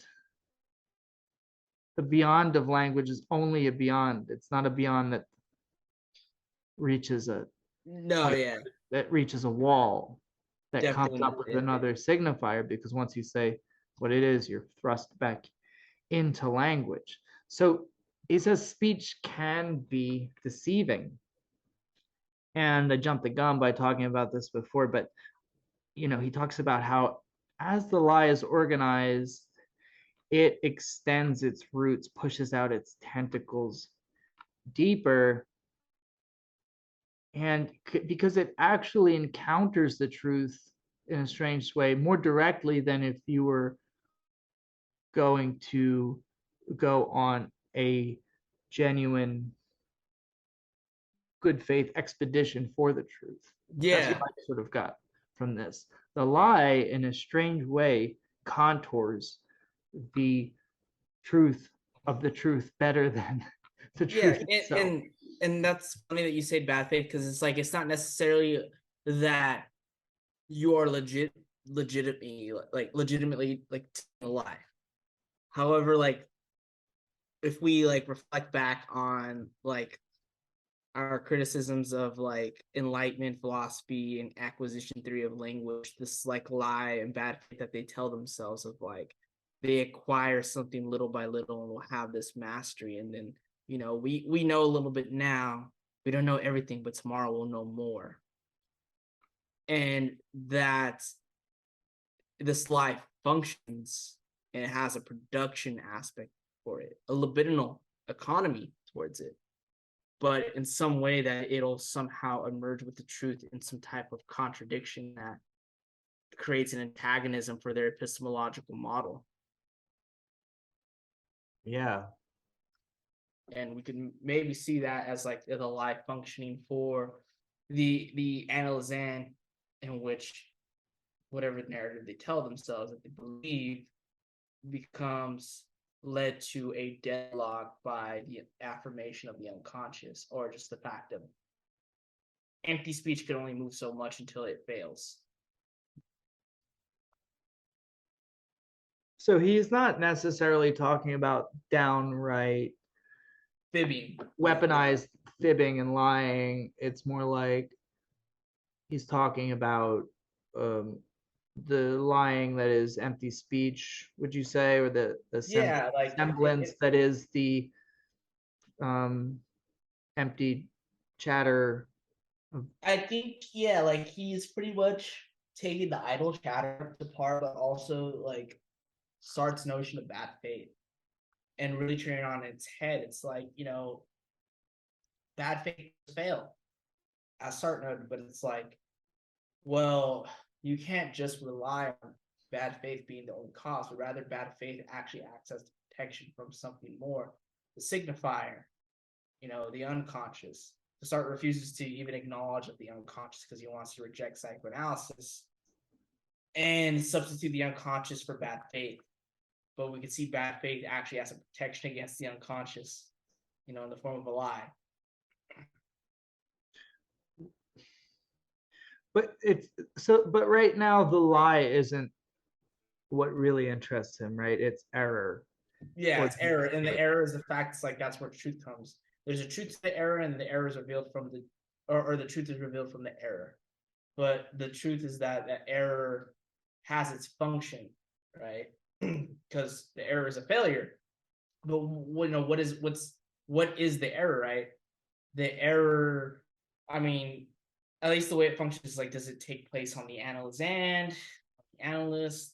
I think the thing is like, it's what the error to me seems like, at least if I could say on the part of the analysand, is this need to create this instantiation of, again, idle chatter, empty speech, because they ultimately believe that they're doing analysis because they're just talking about random shit as they lie on the couch.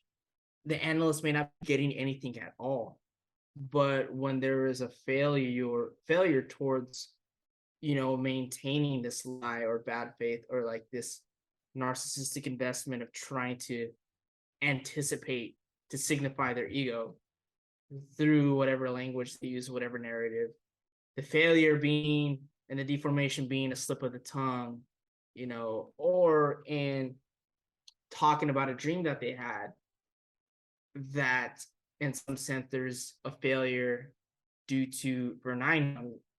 I assure you that the woman in my dream is not my mother, right? Right. Failure, error.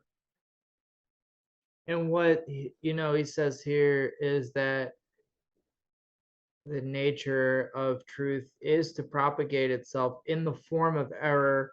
And I think the key word here is form, because as we know, in a dialectical sense, the truth is always a truth of form. So this is the thing about slips, and I know we're going to get into this a little bit more before later, but see, I was a slip right there. I said before instead of later. Isn't it weird? Childish Campinos, man, don't let me catch you slipping up. But yeah, I'm kind of low energy today, but it's like you have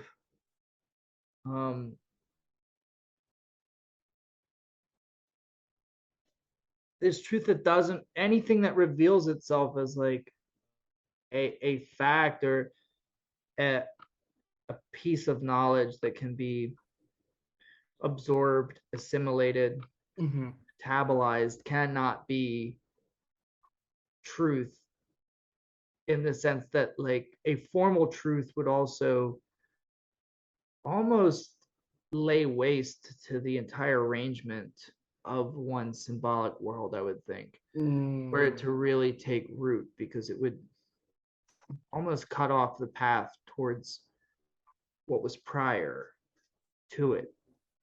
I feel like maybe I'm amplifying it a little too much, but if the form is a dialectic, then it's like what Zizek talks about in the dream. It's not the manifest content, it's not the latent content. It's the relation between the two that needs to be discovered. Yeah. But what's so confusing about that is like, well, how do you articulate that? Well, I think that's like kind of like what he wants to get at with this like whole notion of the diamond, right? Right. But it's not necessarily with the manifest and latent, but rather it's like he's comparing like what the imaginary and the symbolic, if I'm not mistaken. And but also, so the reason the dream, though, for instance, well, he does bring up the dream. That he's going to bring up the dream too, and the slip, in that I had a hard time for a while understanding what the slip was, and I still struggle with what makes it so pregnant with meaning. But it's like when you make a slip, it's not just the signifier that replaces the one that fell out in that moment, but it's also the signifier that fell out. Yeah. So if I say, just like I did a moment ago, like before instead of later, I feel like the focus shouldn't just be on the signifier before, but Yeah. also on the signifier later. Why didn't later pop Yeah. up where it was supposed to? Yeah. And how is Sense. it And it's the displaced? difference between the two that really is the slip. So there's the essence of the slip is the formal difference. So it Yeah. doesn't matter so much. It's like people analyze the slip as Yeah, the like thing that's supposed to reveal your true nature or yeah, something, like what you've been thinking about all along, but have been hiding from everyone. yeah, because it has nothing to do about thinking. It's about what's working in the unconscious, what's being structured, when it's like when you say one thing but mean a mother, I mean another. It has nothing to do. It's like you're really thinking about your mother, right? But It's right, yeah, it's not that you might say mother, but it's not that, oh, so that's the specific thing that you want. That's the particular thing yeah, you were thinking about unconsciously this entire yeah, time. It's rather the intrusion of this signifier marks the place of a certain rift. It's usually pretty easy to figure out why one signifier replaced another. You can usually see the similarity. Not always, but I feel like there's usually some kind of phonetic connection a lot of the time when it yeah. comes to slips. I Mhm. don't know. You're the analyst. Would you agree with that? Or I mean, there always are going to be connections, but I think you're right in saying that it's not necessarily the fact it's like, oh, like, just like a funny thing, the crude example. It's like when you say one thing but mean a mother, it's like, I think what you pointed out is like, not why did you say your mother rather than another, but why did the another come too late? Or why was it, again, it's why was that word forgotten at first, even though you were trying to say it and mother came out, right?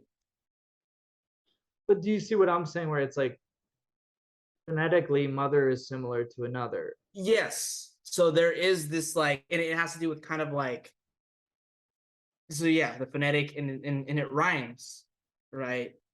So there's something with like, um, I don't know if Brian Becker says it in this one, but I know he mentions things like with Wittgenstein and like, again, language games has to do with rules. So I'm gonna say like just wordplay.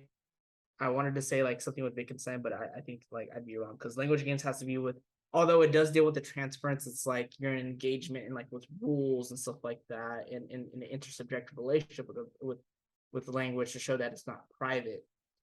But there's just not a historical thing with it, with or a diachronic aspect.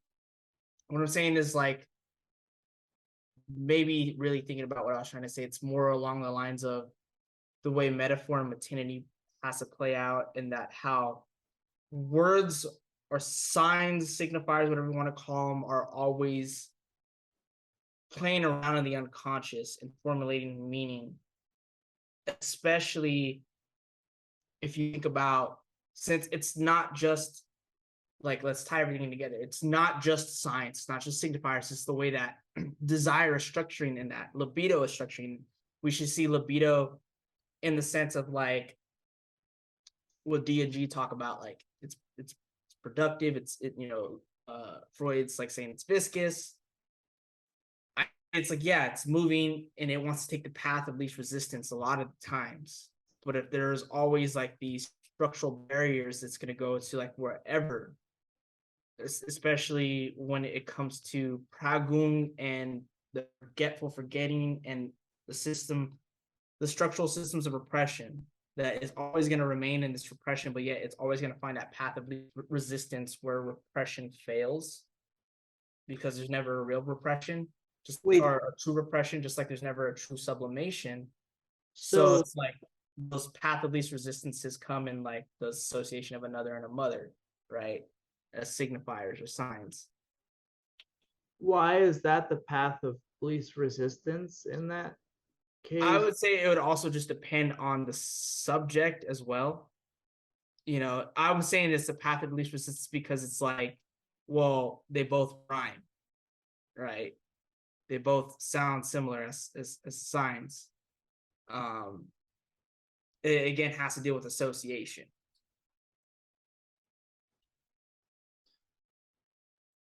But why wouldn't you just say the word that?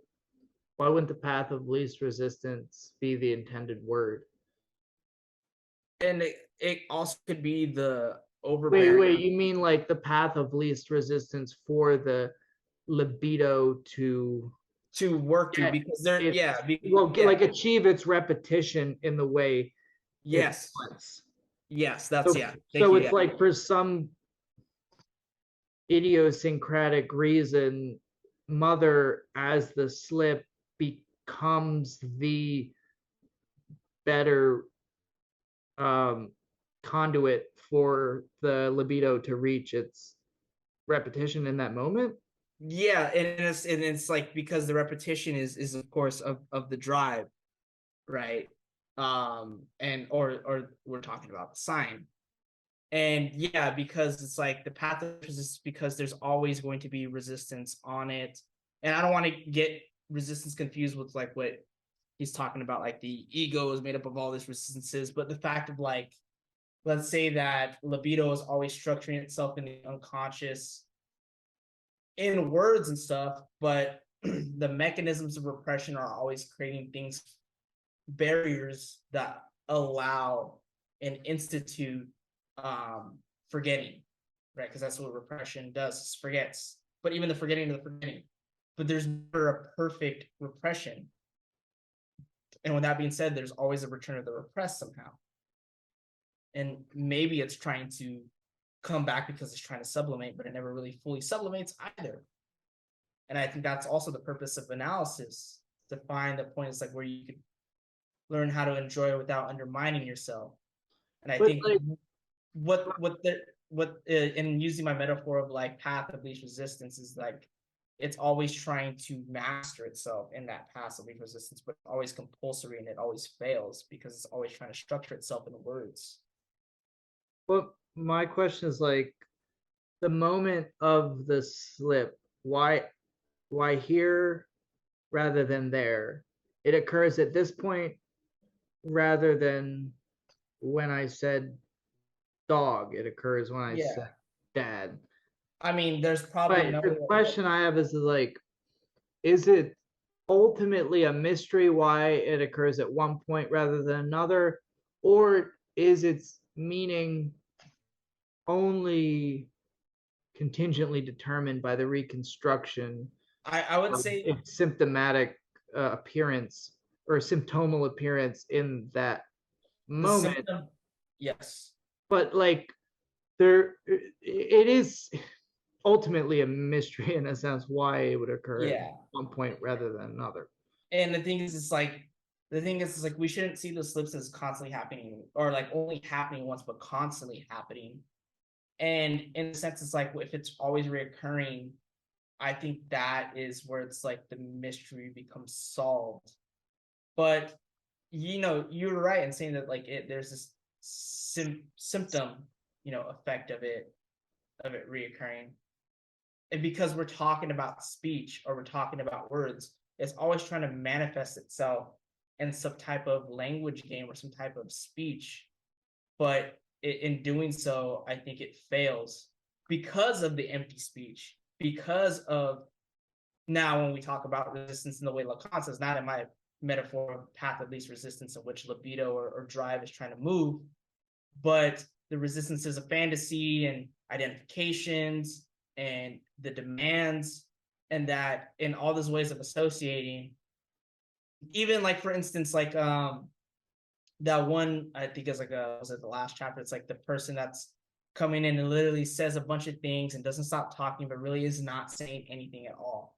You can see that as just like the typical empty speech pathogenic nucleus, ego just full of resistances because it is a resistance. But then something happens where it's like, oh shit, now there's a slip of the tongue. But then it constantly keeps happening because the analyst, like, as a concept, is like, don't get too excited, right? You just take note of that. But then if it keeps happening, maybe not with that specific word, but it's like, why is it happening like with these connections? She's saying it with this specific scenario, when she's talking about like a family member at this age, and then like another family member, and then she's like still the same age. It's like what like, you're drawing the connections, in retroactivity, pretty much. Like, is it making sense? Yeah, it makes sense, but it's only like And it is vague because I it's like we wonder. don't have an actual example of like. I mean, like, I just wonder what is actually revealed in the moment of the slip, and if it's not something that is always occurring anyway. Like, because I feel like the bungled actions, Well, I the think it's part of the forgetting or the pathological. slip, are like they're always what are cited as like the privileged examples of what would be the access point into the unconscious in some sense. But it's like that it just puts into perspective what successful discourse is in contrast to that. And it's like, but it is all um, selection of words in some Mhm. sense, like a process of slips and error in a strange way. Yeah, Which well, you could say any specific signifier could be revelatory if taken in isolation. It's just the thing about the slip is that it's like a reflexive moment in that you register it as a slip, whereas at other points you aren't really thinking about what you're saying in the same. yeah, it's pre-reflexive in It the isn't a phenomenology. failure of mastery.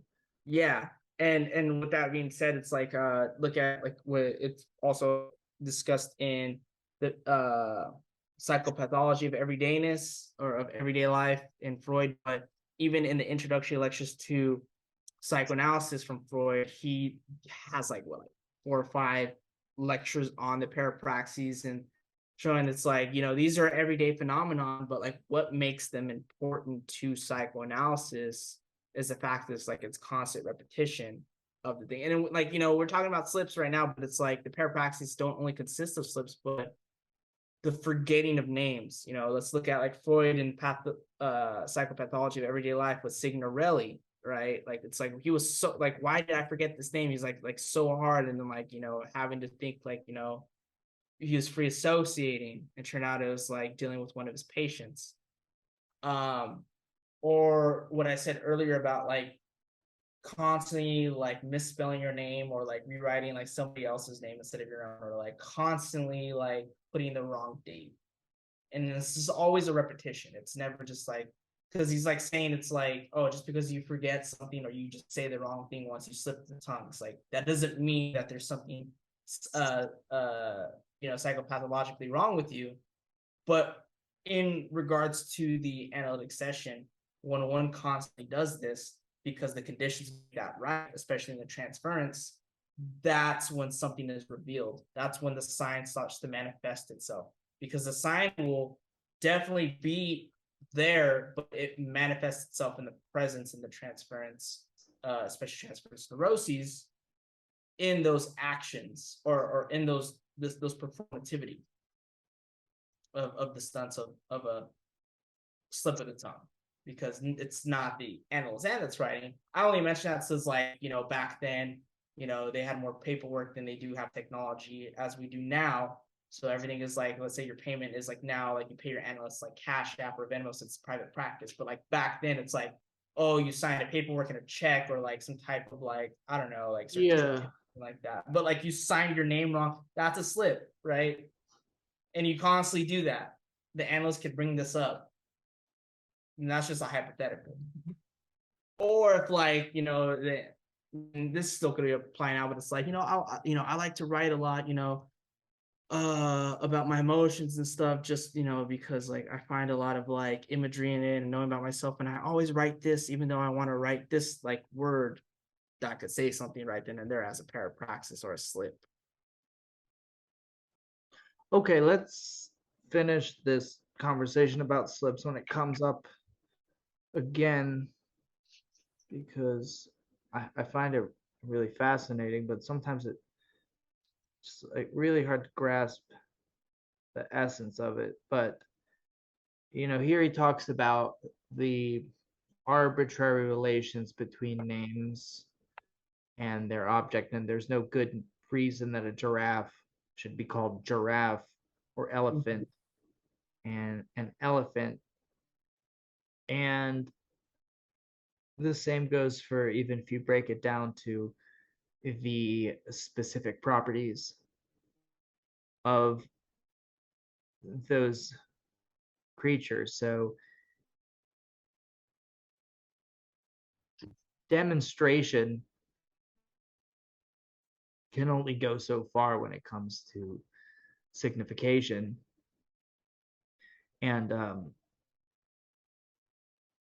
he talks about contradiction on the one hand, and the Hegelian concept of absolute knowledge, where it's the totality of discourse would close in on itself in a perfect non-contradiction, because all error ultimately reaches the point of contradiction.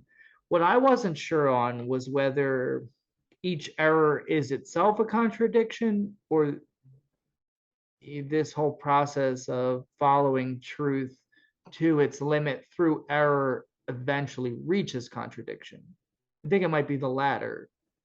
Yeah, I would say like, yeah, it does. And in fact, it's like, well, if there is something in that nature, like slips or whatever, it's like the overdetermination trying to reach a point of contradiction. Because remember, overdetermination in Freudian terms are this like unevenness and multiplicity of different like symptoms and causes that are trying to meet at a certain point. And I say uneven because they can occur at different times. But yeah, then they go into a contradiction so that it could sublate or sublimate. They come into a Right, boiling but point. an error doesn't have to be contradictory, or does it? That's what I wonder. Well, if he's comparing truth to an error, then that is a Hegelian contradiction. But it's like that the point of error seems it's like, maybe, if I'm not mistaken, the turning point in which like the amalgamations of symptoms finally overdetermined to that point in the function of speech, especially with, we gotta take function of field of language when he says the symptom is structured like a language. Right here, like we're getting into the works of function and field of speech and language. This is like literally like where like finally it's like, you've been mentioning about this, fire ass mixtape you made, but you never freaking showed it. And it's like now you're like, now it's coming about. Like, no, I swear this track's fire. This track's fire. Yeah, because he's deliberately avoided talking about the Yeah, he's only signifier, mentioning empty and full speech. or the signified. It seems he was sticking to Yeah. the symbol, the symbolic order. Now we're actually going to, well, we already talked about the signifier, signified, but now it takes center stage. Um,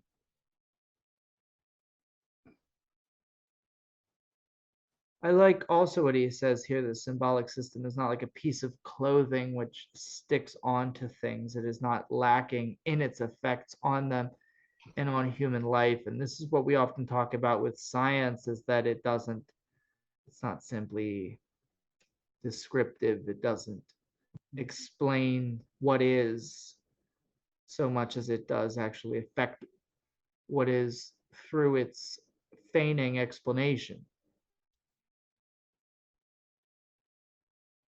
And this is also where Lacan's thought begins to expand to include larger questions Yeah. of history and civilization, and try as he might to keep to just trying to explicate the niceties of technique, he can't help but make certain parenthetical comments on the nature of these confusing and unprecedented times. Begins to start to intricate itself a little bit more.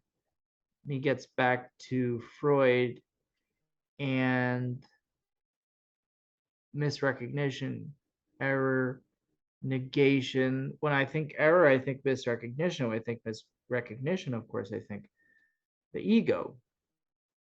So we have this Hegelian notion of absolute knowledge that all sciences would aspire to. And he's wondering whether this is an appropriate aspiration for analysts themselves. Should they have to push the subjects on the road of absolute knowledge? But he says you can't engineer a meeting with the real. I don't know if that would exactly mean the real that he's the famous real, the infamous real that he's going to be talking about in a few seminars from now, but no, I think that's exactly what he's talking about. Yeah, especially like if there is an error in the symbolic order, it's like, well, that's where the real manifests in those deadlocks and those gaps where speech or the symbolic fails. Shouldn't see the real as something of like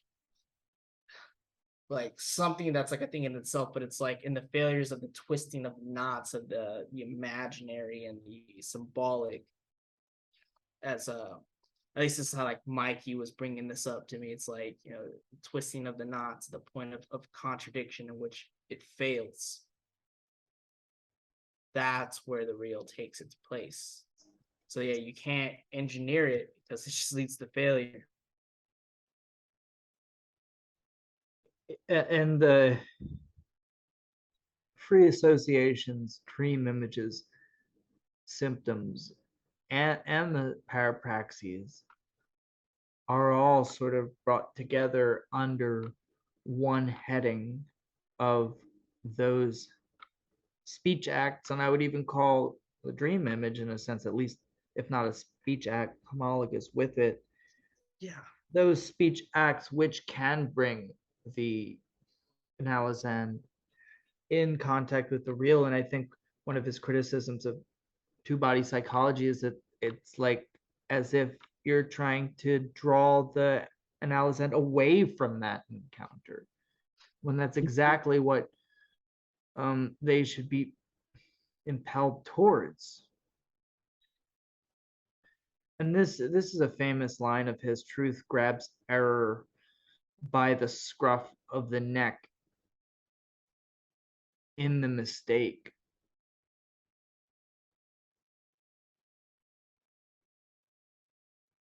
And then we get into the interpretation of dreams. Yeah, this is a cool section here where we bring up the diamond, right? And I think is that here a little bit later on? I just read it this morning, but there are 2 or 3 more pages. We have condensation. Yeah. And it's more than just term by term correspondence of a symbol. Yeah. Something. And like condensation is just like where again it's like multiple symptoms like will go into one dream image or dream symptom, whatever. And it seems like the overdetermination also operates in this aspect of condensation, because it's a condensing of multiple things, not like one thing, but it's multiple things into one thing. Well, what's weird about it is not that we just get this strange chimerical hodgepodge of different elements, but also that what he says here each signifying element of the dream includes a reference to the whole set of things to be signified. So what I feel like happens in the dream is you get a kind of representation or a reduplication of the network of signifiers Yeah. as it exists in waking life, and that every signifier does presuppose the existence of every other signifier. It depends on the Mhm. existence of So every other signifier. the language of psychoanalysis says that it's an essential mode of functioning of the unconscious processes, and that these ideas represent several associative chains,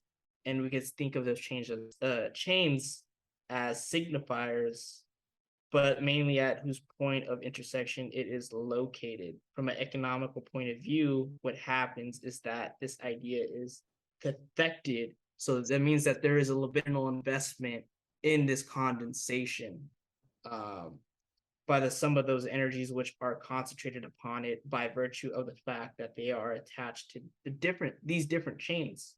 These symptoms, generally speaking, of the various formations of the unconscious. That's what the condensation is. It's various formations that form chains of the symptoms, and we should think of these symptoms as, again, signifiers, not anything biological or affective at all. But it is in the dream that its action has been most clearly brought out. And that's the main thing. This is a long definition of condensation, but I think that's the main thing, because it does bring up a lot. Like, it brings up like psychopathology of everyday life, it brings up interpretation of dreams, but the main thing, like, to reiterate, is that it is an amalgamation of different symptoms into a signifier chain, but it's cathectic. There is a libidinal investment. It's a sort of knotted chain, too. Yeah. You say it's not this chain that we can just uncurl easily. The different links are chained to other links, but not in a consecutive manner. That's why the dream itself, it has a sort of atemporality to it, if that's a word. I think it is. Um,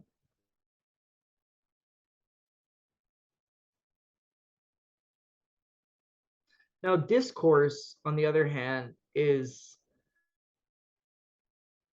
the one hand being speech. I think he is defining it as that kind of speech which we feel we have control over. Mm-hmm. Would you say that's Yeah. correct? Yeah.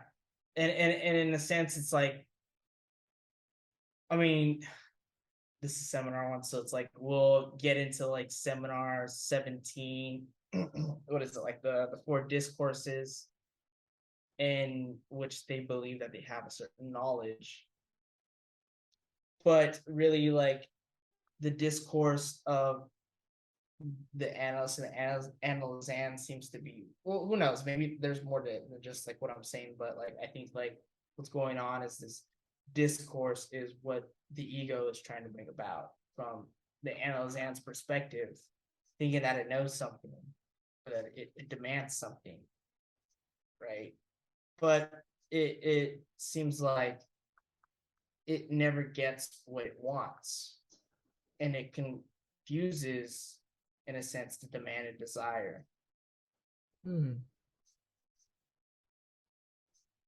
That desire is its demand because the ego demands. The desire is always moving, and it's always trying to gain recognition.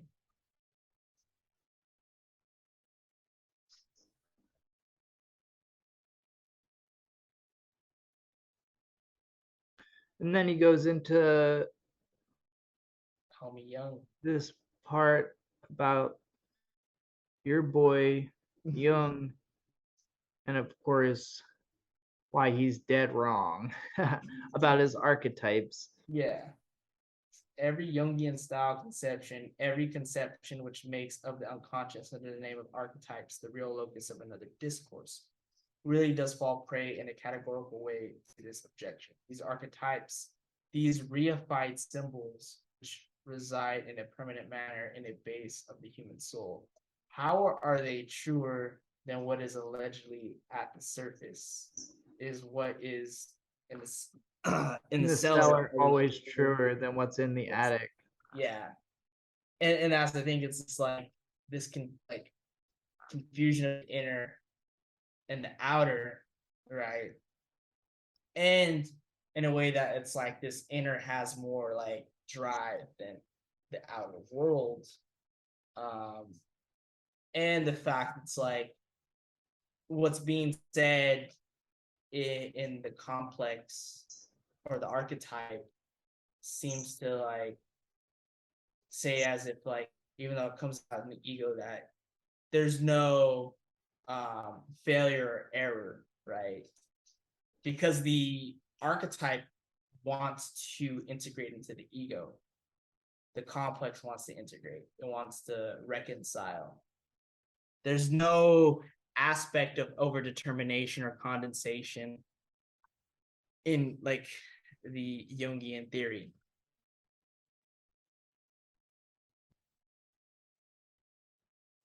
I think that's actually kind of cool that you brought it up in here because that makes a lot of sense, especially bringing in the notion of archetype in comparison with the sign, because both the sign and the archetype can be connotated as both the symbol, but we already know that Jung confuses the symbol for the imaginary at a lot of times, and then also in this notion of a categorical way, in that it wants to maintain its function in something of an inner, right?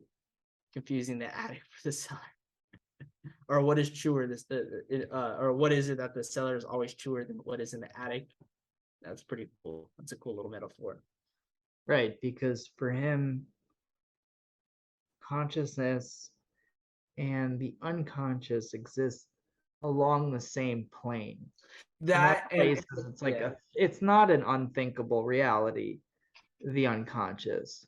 And what's also interesting about Jung is that like with him, with the unconscious, there's always something that's going to be unconscious just because we just don't know.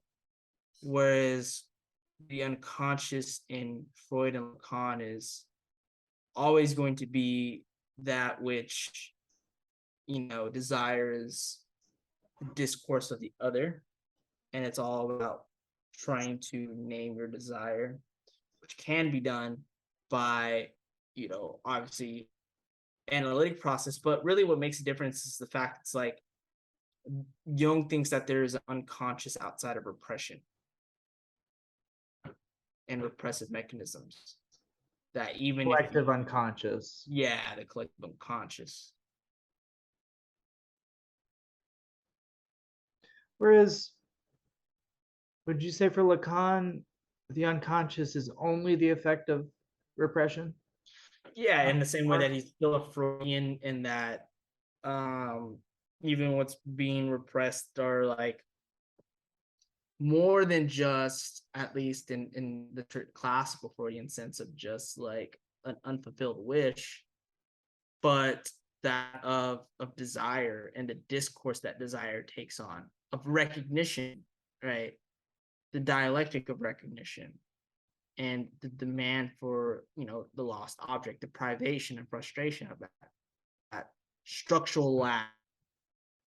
I think that's another thing too. It's very more nuanced in Lacan compared to Jung's just like, well, we could get rid of this unfulfilled wish and there's still going to be an unconsciousness we just don't know. There's just so many primitive archetypes and complexes in there since the beginning and dawn of humanity that take on and pass on through the collective genetic memory. And then another aspect he points out to Freud's concept of the unconscious is that there's this suspension of the principle of non-contradiction,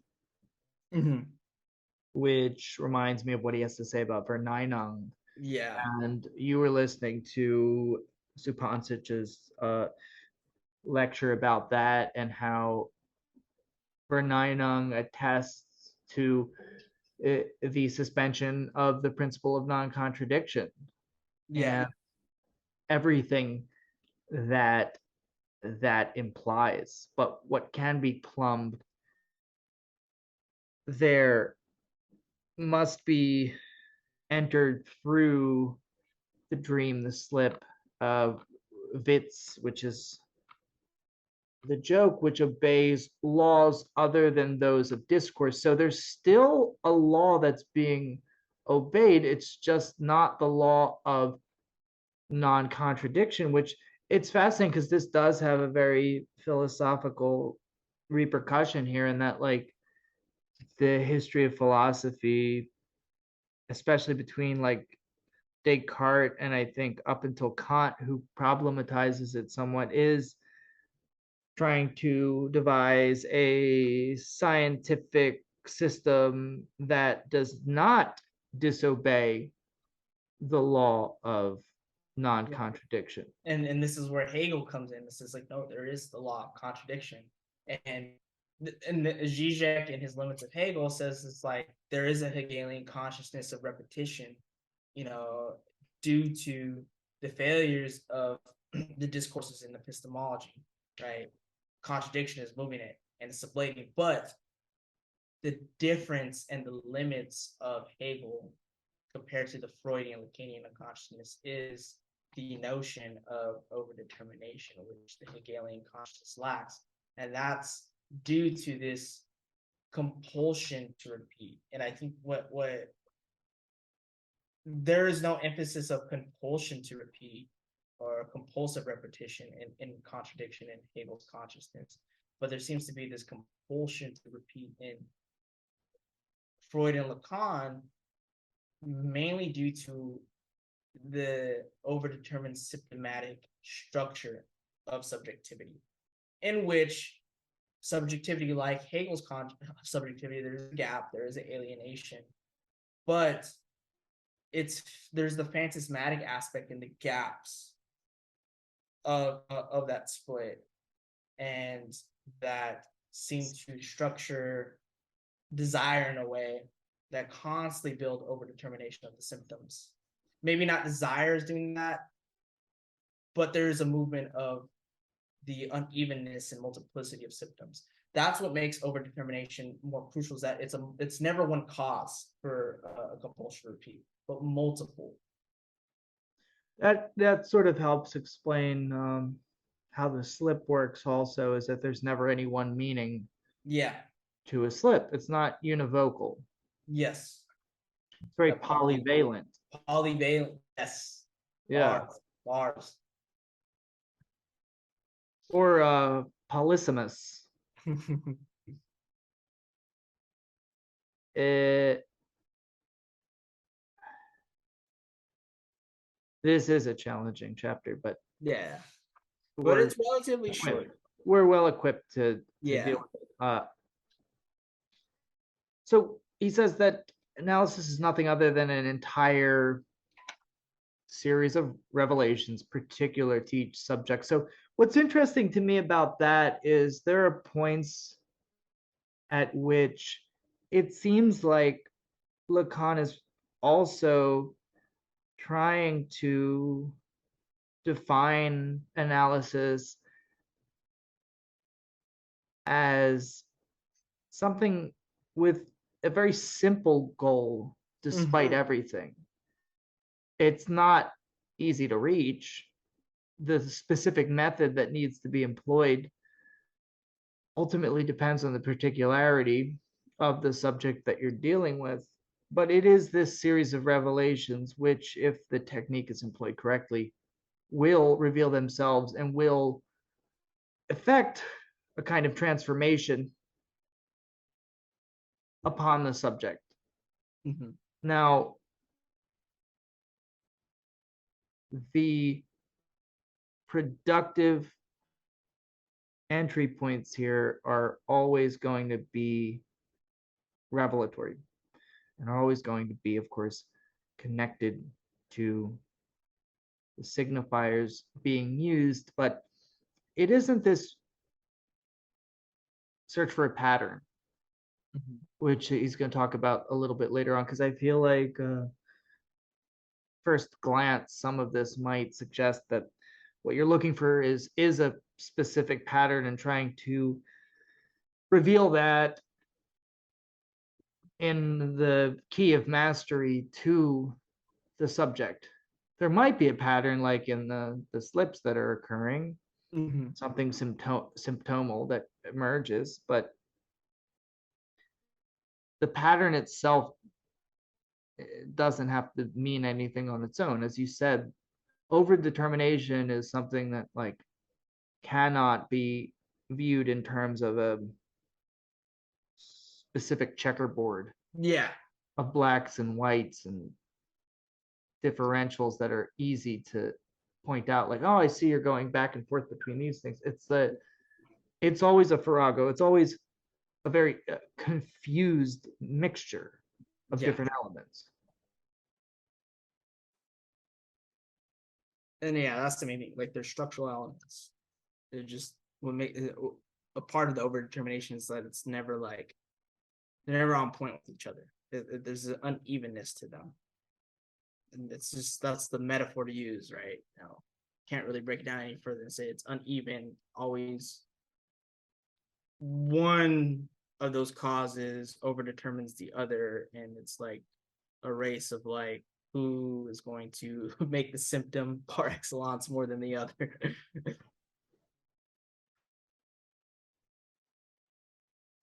Now, when it comes to naming your desire, though, would you say, is there one specific name, contingent name that could emerge?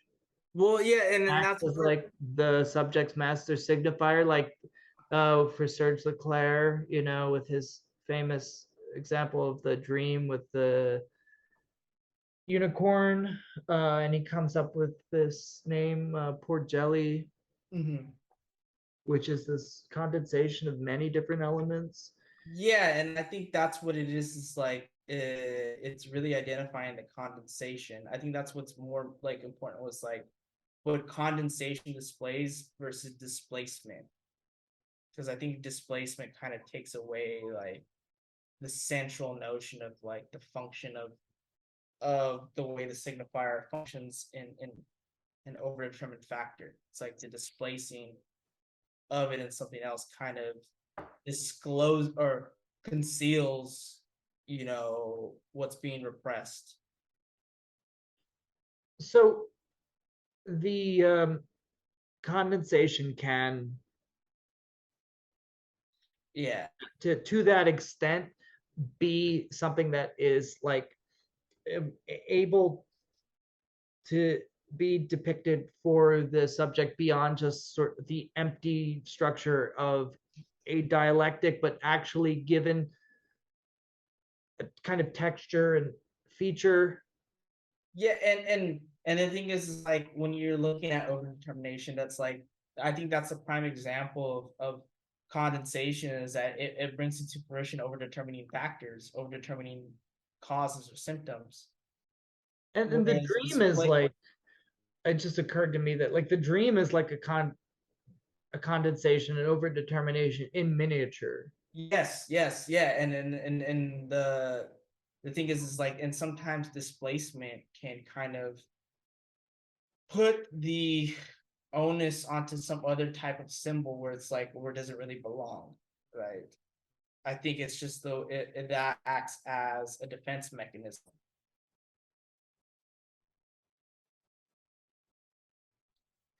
Okay. Yeah. And then we're almost through with this one, I think. Yeah. We go back to, well, this triad of Verdiktung, Verneinung, and Verdrangung. Verdiktung is the condensation we were just talking about. Approachments, their crisscrossings, 1,000 things correspond to each symbol. Verneinung is much more elusive. We had a whole episode about it. Go back and watch that one. Shit was tough. Objects, holes, objects not fitting into holes, do with that what you will, joke wise. But it's the objects that must suffer for their want of fitting the holes, not the other way around. Basically, the signifiers are privileged here. Mm-hmm. If an object doesn't fit the signifier, well, it's the object that needs to be destroyed and murdered, because the word is the murder of the thing. So just to relate that back to the two examples of Verneinung we encounter in the chapter, well, that plus Hippolyte's exploration of the concept, the exteriorization of a certain, let's say, like internal phenomenon in the form of a hallucination, or the guy finding his favorite meal, Fresh brains, the homie brains. which is like this sort of denial or denegation of something that is there and present, but resists symbolization Mm-hmm. in some form.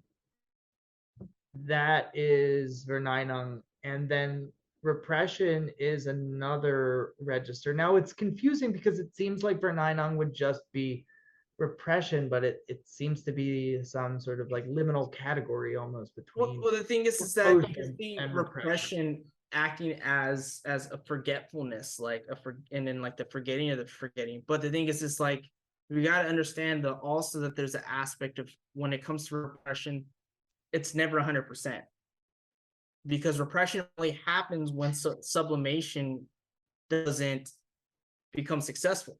But not as repression. Rejection is that aspect of like when you get closer to the nucleus of repression, right. You don't want like there's this resistance on the aspect of it, and I think we said this about like there's layers of resistances of the ego. It's not you consciously trying to do this part of you that just rejects that, right? It's almost like abjection. It makes me think of like the Christevian like abject, Right.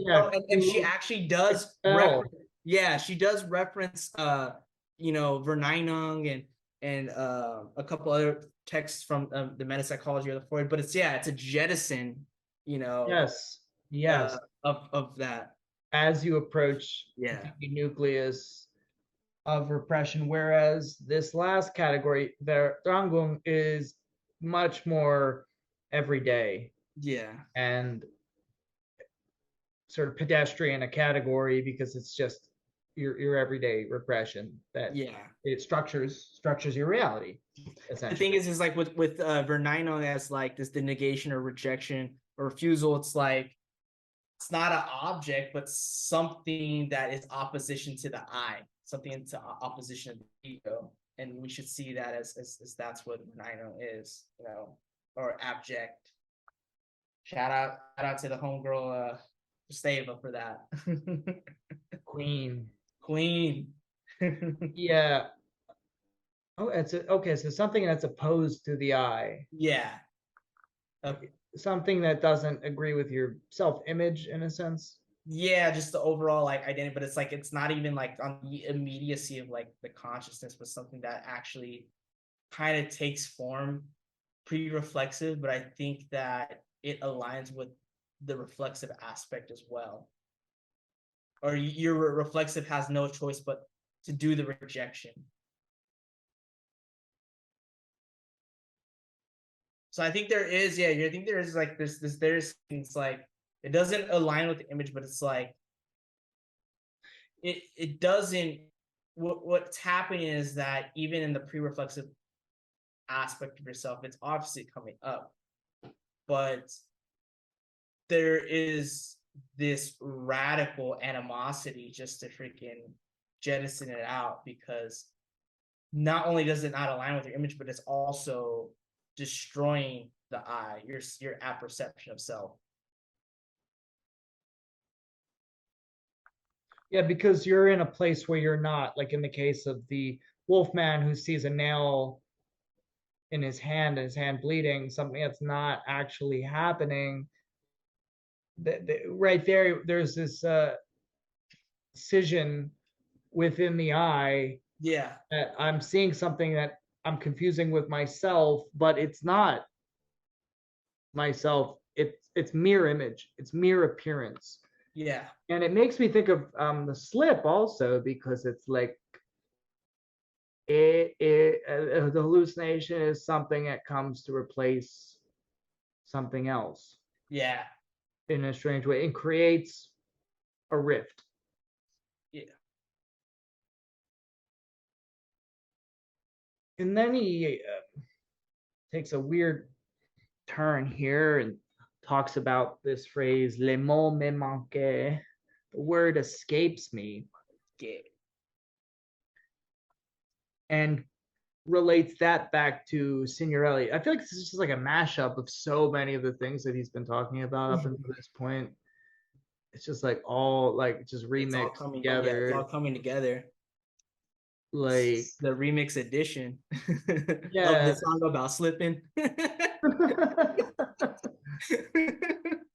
Nice. That's good.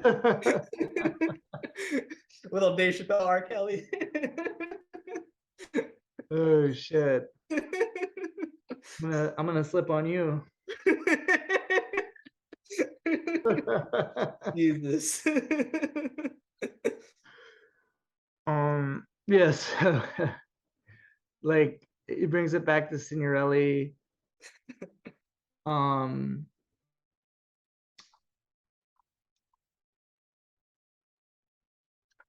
and then the botanical monograph is a famous example of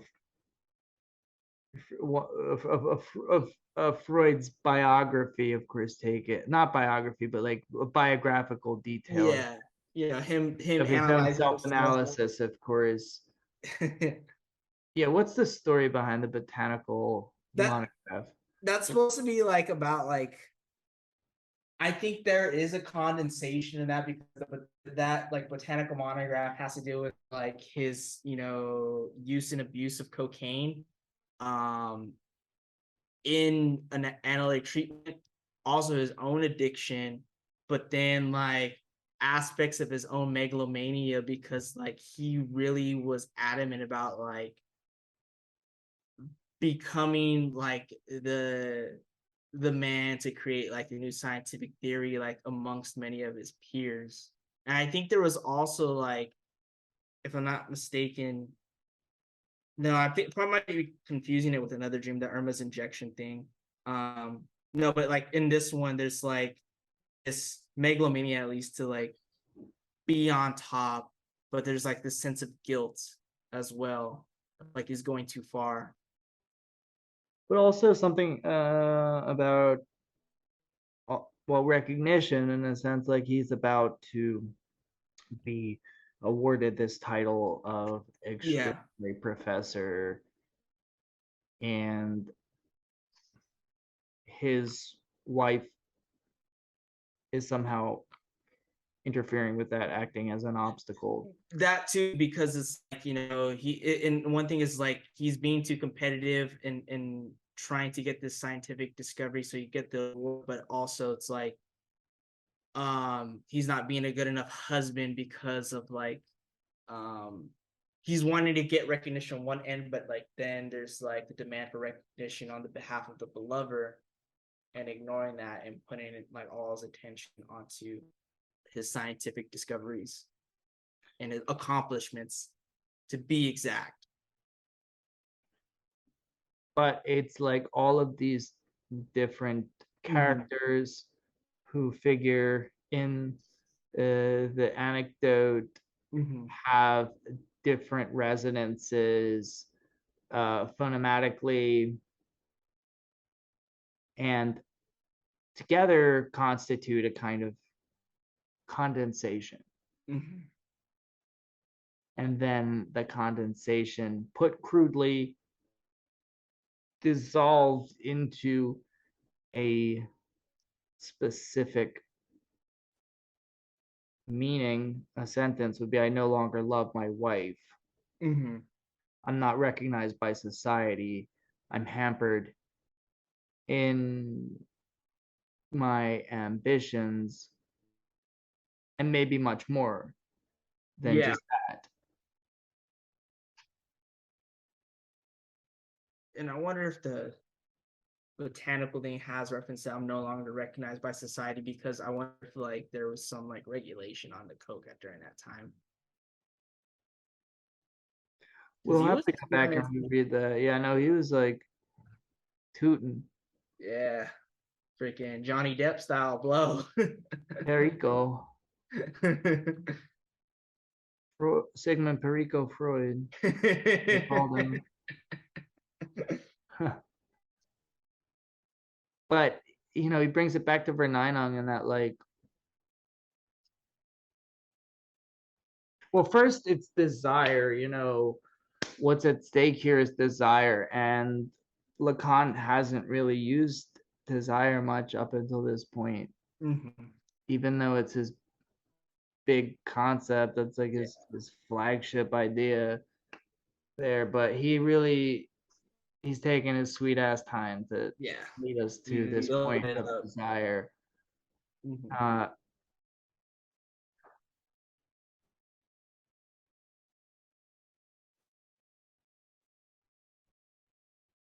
This is the page where we get to the diamond, right? The threshold of identification. We have two different kinds of dreams. We have punishment dreams and like wish fulfillment dreams, I guess, basically. And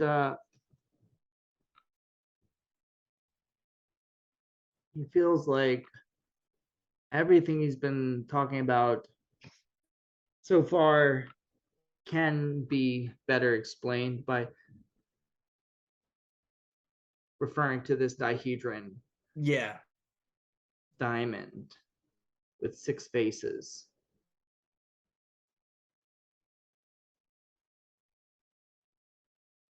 Polyhedron.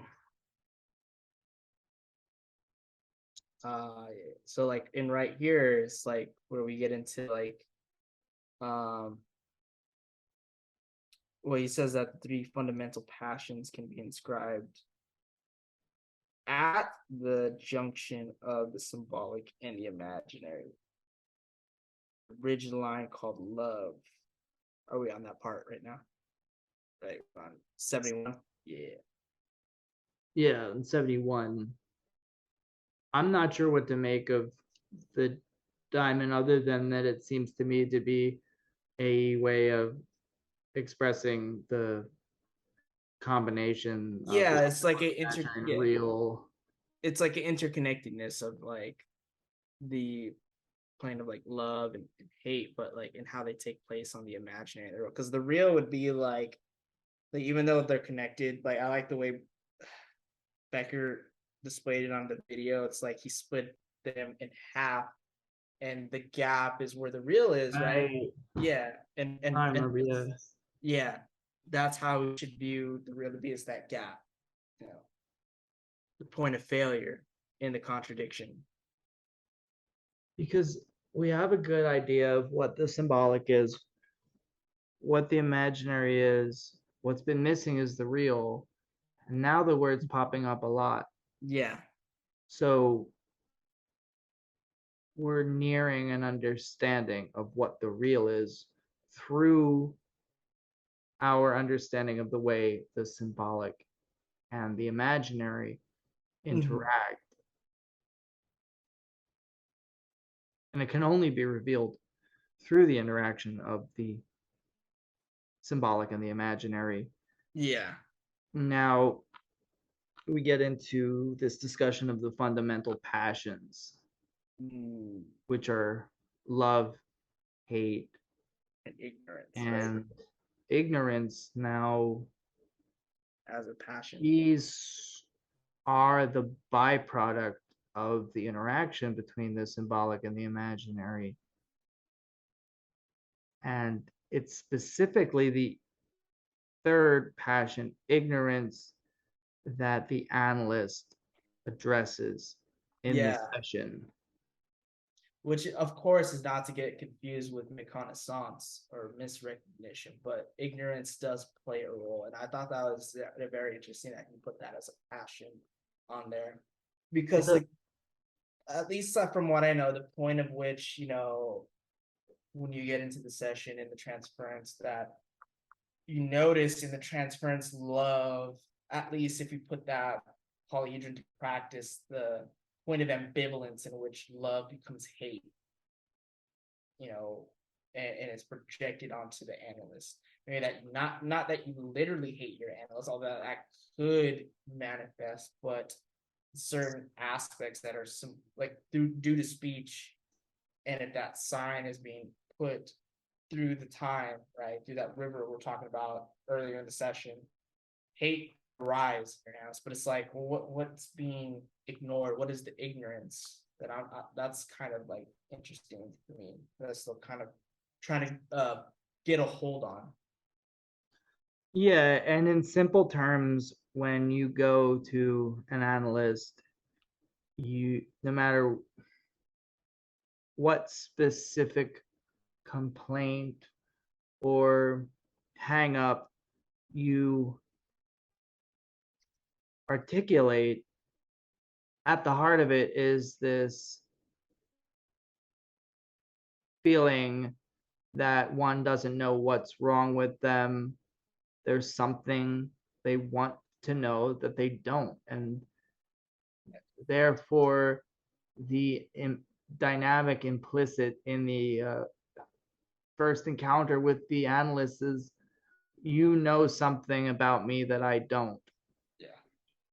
And I'm going to either obey what I interpret to be your commandments, or struggle with you, or ignore you, or placate you to get that information from you, in a sense. It does seem like a misrecognition, but at the point of like the analyst and were like, they realize that they're not duped. There's this not duped, even as a neurotic, that the analyst in some cases doesn't have all the answers. That the ignorance then arises, that they still want to maintain this relationship as they are like the slave and the analyst is the master, the subject's supposed to know, and I will grab that from them. I will mutilate it. They have this agalma. I think that's then where they are the agalma with the prize in it. Yeah.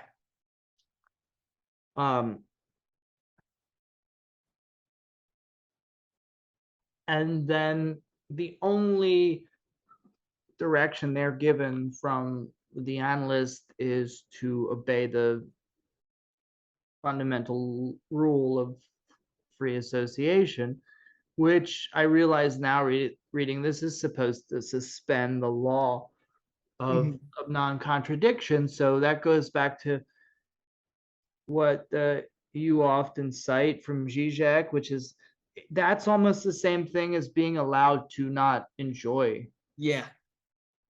By free associating, you're being allowed to not enjoy, if in a sense a kind of enjoyment comes from cleaving to the law of non-contradiction and feeling like you're making sense of signifiers by chaining them together correctly, whereas here nothing is off limits. Well, it's also contradictory in the fact that you can love and hate at the same time, and then yet right, yes, which is like, that is in following the logic, in following the permutations of free association, you're going from love to hate, dyadic. Yeah. One only has to look at Lil Wayne, How to Love and Hate, right? he's constantly jumping from one face of the pyramid to the other, right? He's on the dihedron all the time. And the prolific quality with which he puts out albums, what does that say about his psychic structuration? So it's not the reconstitution of the narcissistic image analysis, that is, which ego psychology Right. would have us pursue, it's symbolized in speech. Always speech. Back to speech. Speech. And he gives us a little taste, I feel like, of what he might be talking about in the second seminar with Schreber, the superego, which we really haven't gotten into. I don't really think he brings up Schreber on the next one, but it's like he really wants to bring up Schreber. Like he keeps reflecting on it, but it just doesn't really come up until seminar 3. It's like all dedicated to the homie Schrebs. Well, yeah, our energy's waning a little bit, but we are going to try to, what do you say, Andrew? Tackle the last chapter, or do you want to? Yeah, oh yeah. I think it's definitely a lot shorter compared to this one. But he doesn't let us off easy. He does not let off his. What's up? He doesn't let his audience off easy. It's still dense. Concept of analysis. I'm on my side, symposium style. Call me Aristophanes. Ooh. Are you about to tell about the failures of love? That man has to search for his other half because you split them apart. You said it for me. Just spared me the explanation. That's my one contribution to the world of philosophy. Now, if you excuse me, I'm going to write the clouds. Yeah, Plato is definitely added on mentioning that Alcibiades was like the ancient simp. He's simping for Socrates. He was like, he's ugly as sin, and I want a piece of that. Yeah, he says his stance whack, his hair wag, the way he talks whack, but his vibe tight as fuck.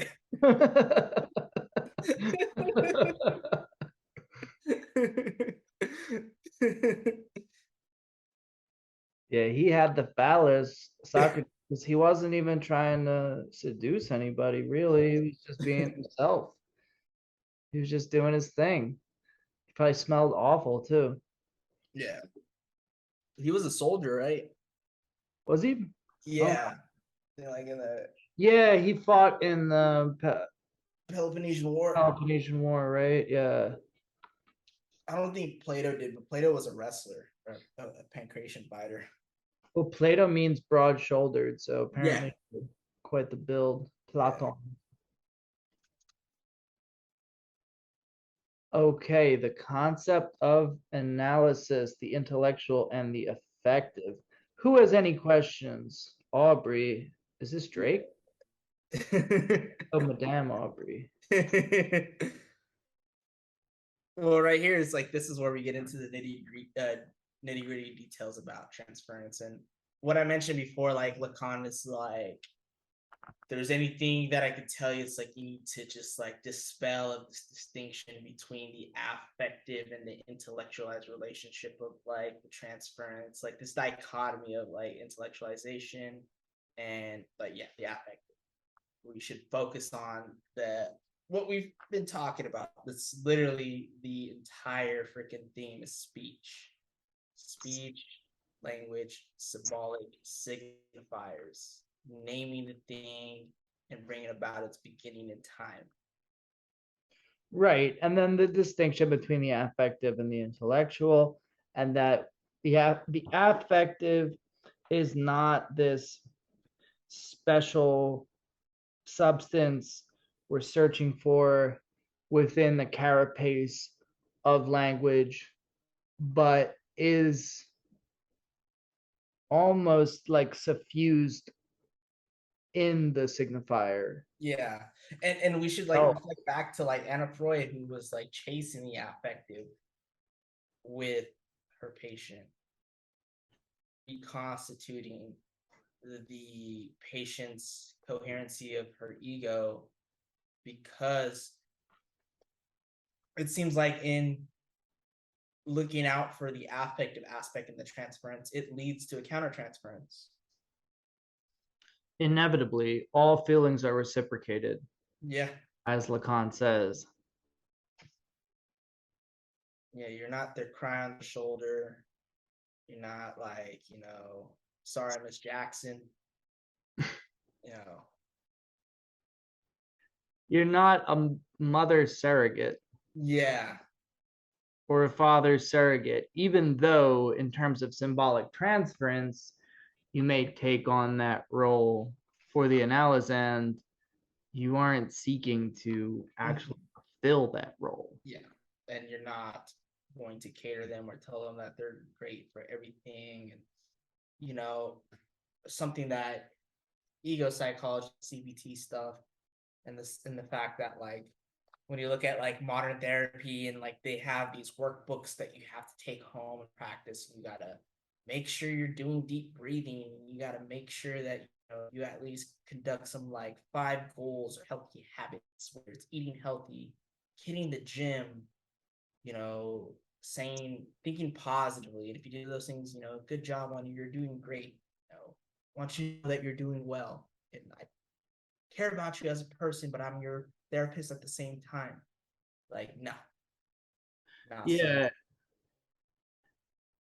Also, they talk about the intellectual dimension and intellectualization.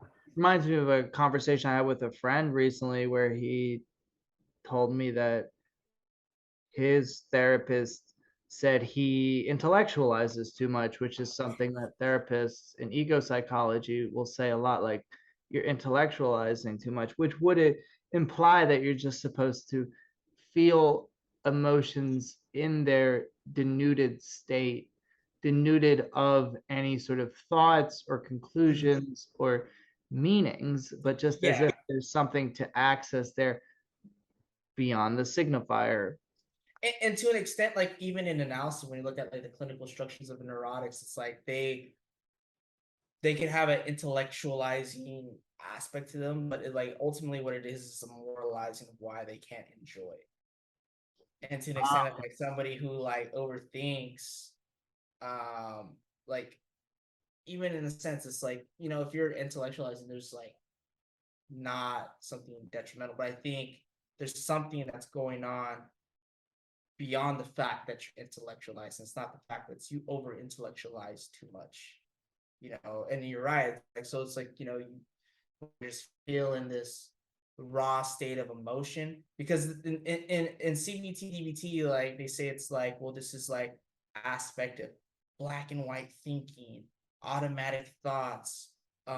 You over intellectualize because it's like, like you're automatically thinking the worst case scenario, or you're what's called fortune telling, and you're intellectualizing, trying to predict the future, like all these things of just like justifying like why you need to stop being critical less. It's like, well, maybe it's not the fact that I'm being critical it's causing me harm, but there's something that's actually causing me harm in my symptom. I'm being critical.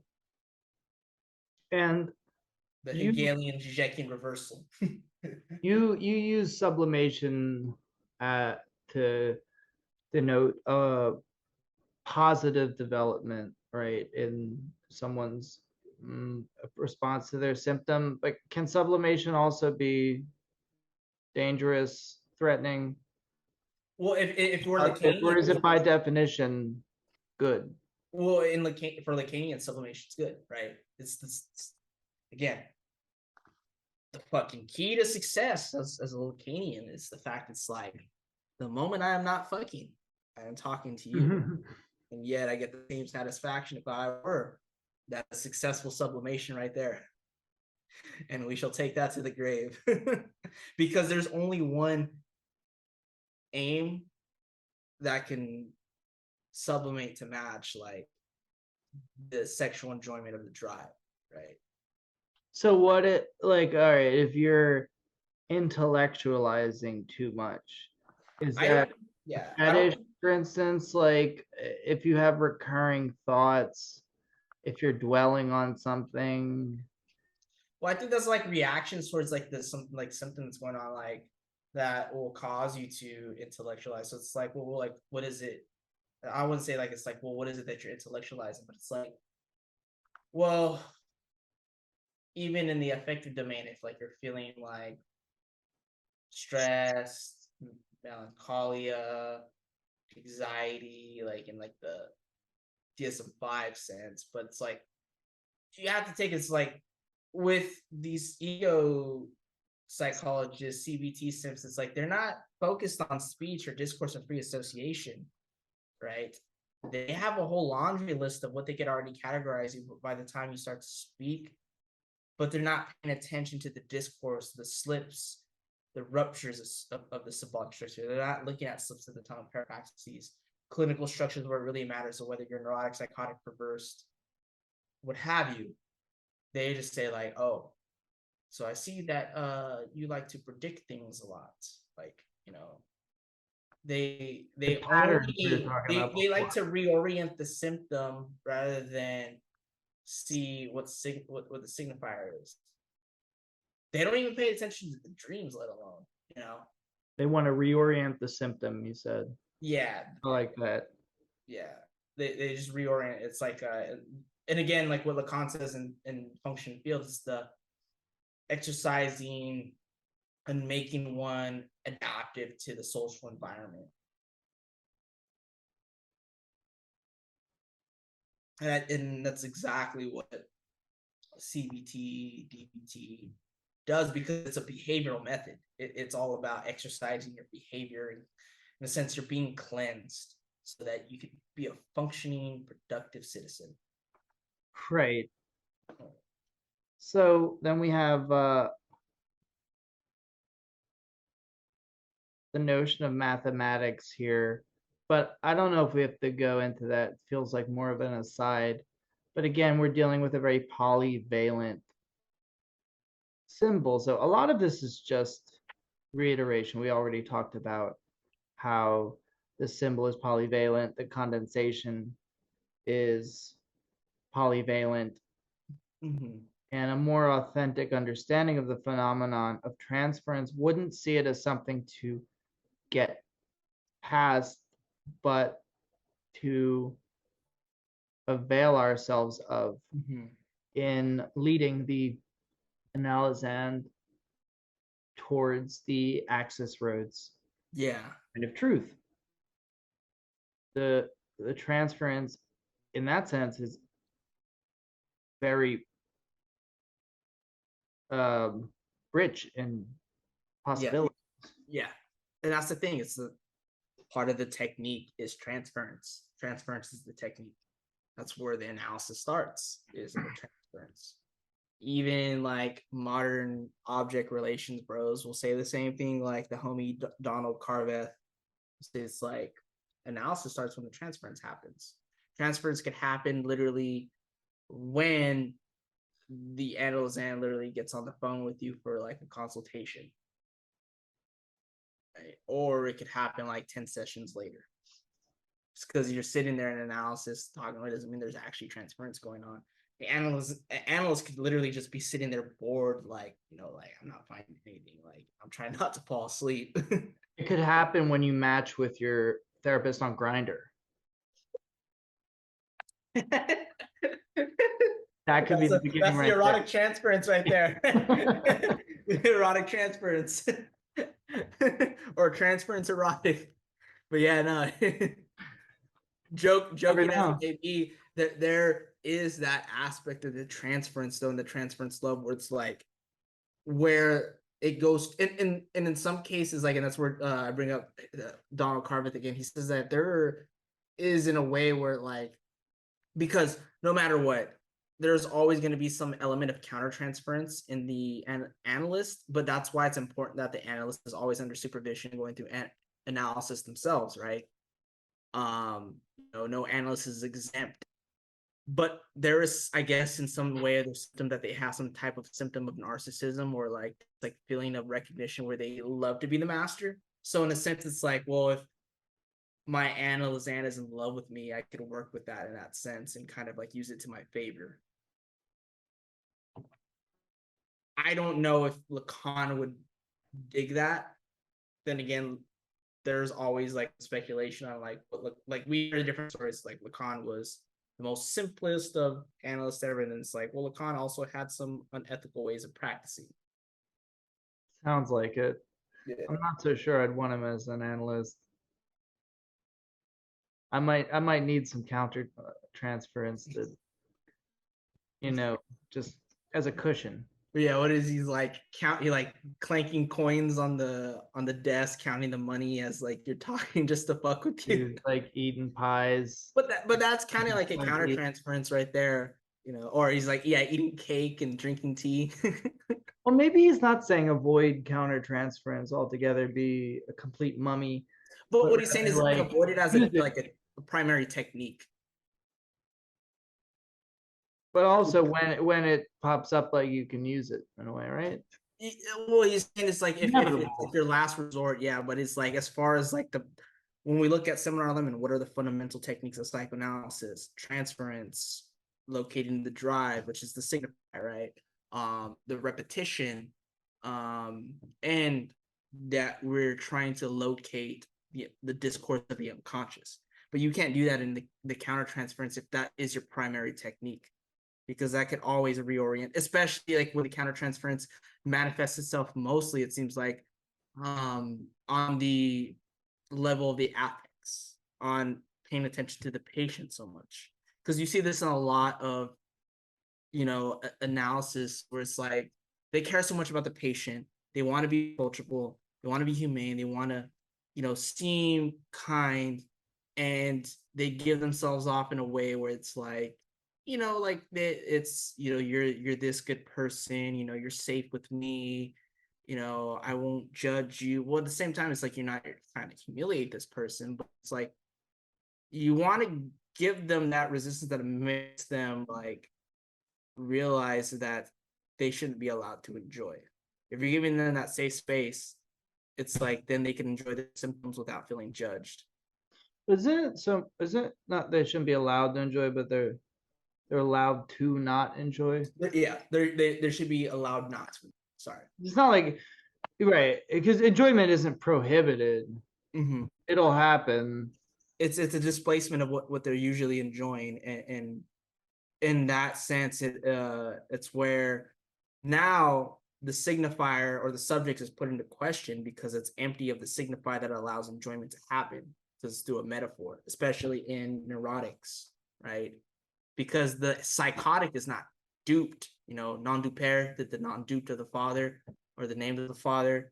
They find enjoyment in weird ways, right? But for the neurotic, there's this like enjoyment of prohibiting themselves, of always feeling shame and guilt. The shame and the guilt become sources of enjoyment. Yeah, because they're either enjoying too much or not enjoying enough. But yeah, the whole idea of like allowed to not enjoy at all is an option that's not open to them in other facets of their lives. It's hard to signify too, it seems like, especially like when the drive, the signifier manifests itself and it's like, oh, you're not allowed to enjoy it. Well, it's like you expose that motherfucker, right? Well, right, but it's a lack of prohibition also though within when you say It's a lack of prohibition insofar as the superego has a way of creating a metaphor of enjoyment of prohibition, of this like moralizing. And like what, and a reason why I'm saying like, metaphors, because it's like what Brian Becker was saying, it's like you kind of create new metaphors of enjoyment that don't undermine, they don't undermine, they don't cause this compulsive repetition, and it's very destructive. It's creating symptoms in the neurotic structures. Because I'm not sure how death drive manifests itself in psychoses or whatever, at least. let's talk about the three passions here. I thought this section was really interesting. He gets deeper into hate, love, hate, ignorance. Have you ever seen Do the Right Thing? When Radio Raheem, he's got the full 4-finger rings, one that says love, one that says hate, and he's like demonstrating them. It's great. That's a good movie.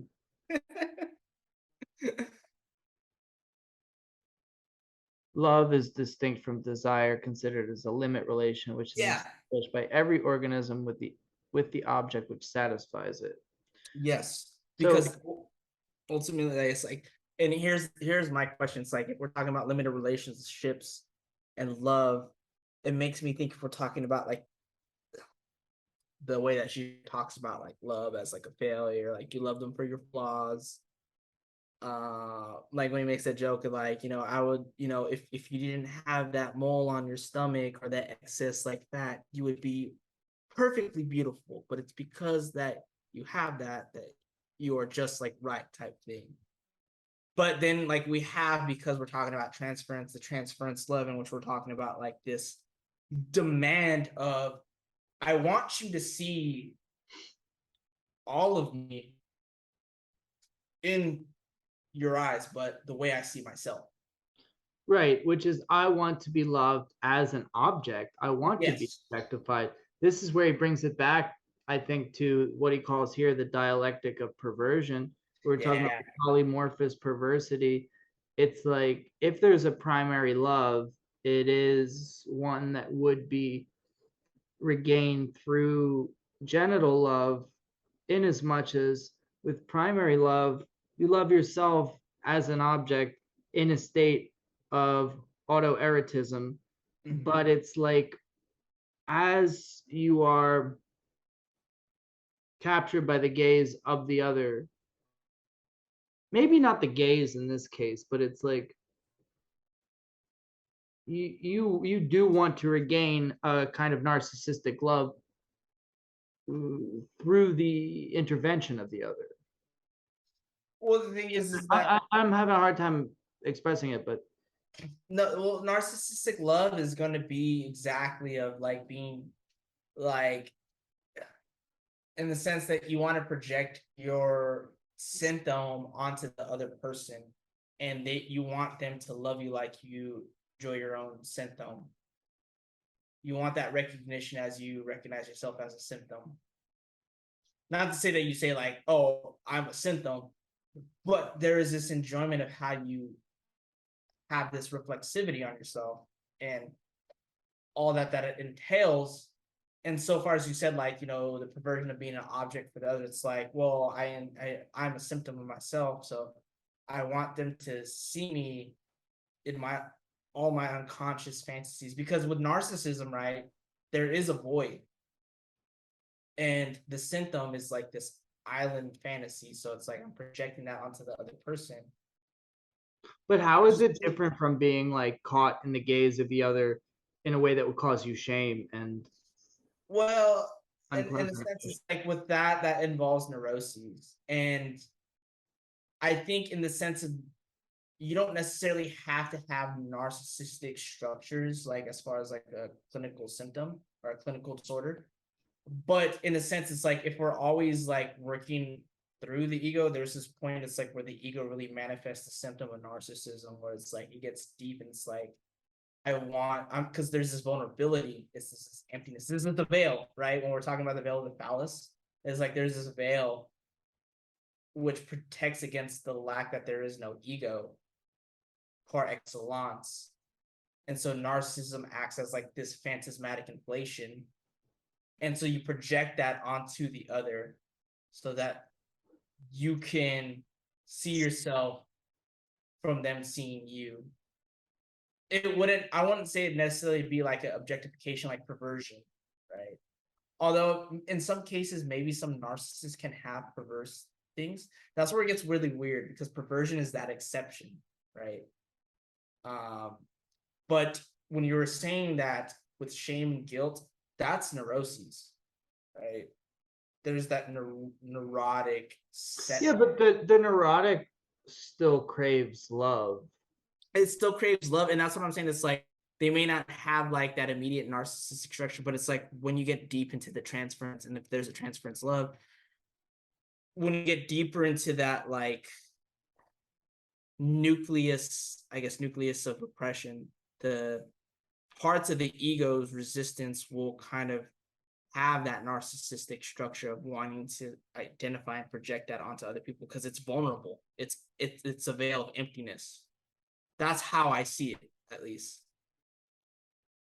Because narcissism, it is this investment in self, investment of a symptom, but at the same time, it's like it's at the same time always vulnerable simultaneously as it is enjoying itself. And so even though it seems like it is an island, it also does need other things or other people to project itself on and get that feedback. Right. They say that narcissists need their boost. Yeah. And you can never get it from objects, right? Because you need it from recognition, symbolic. Yeah, from the boost. If we use the DSM-5 version, I don't think that there is a radical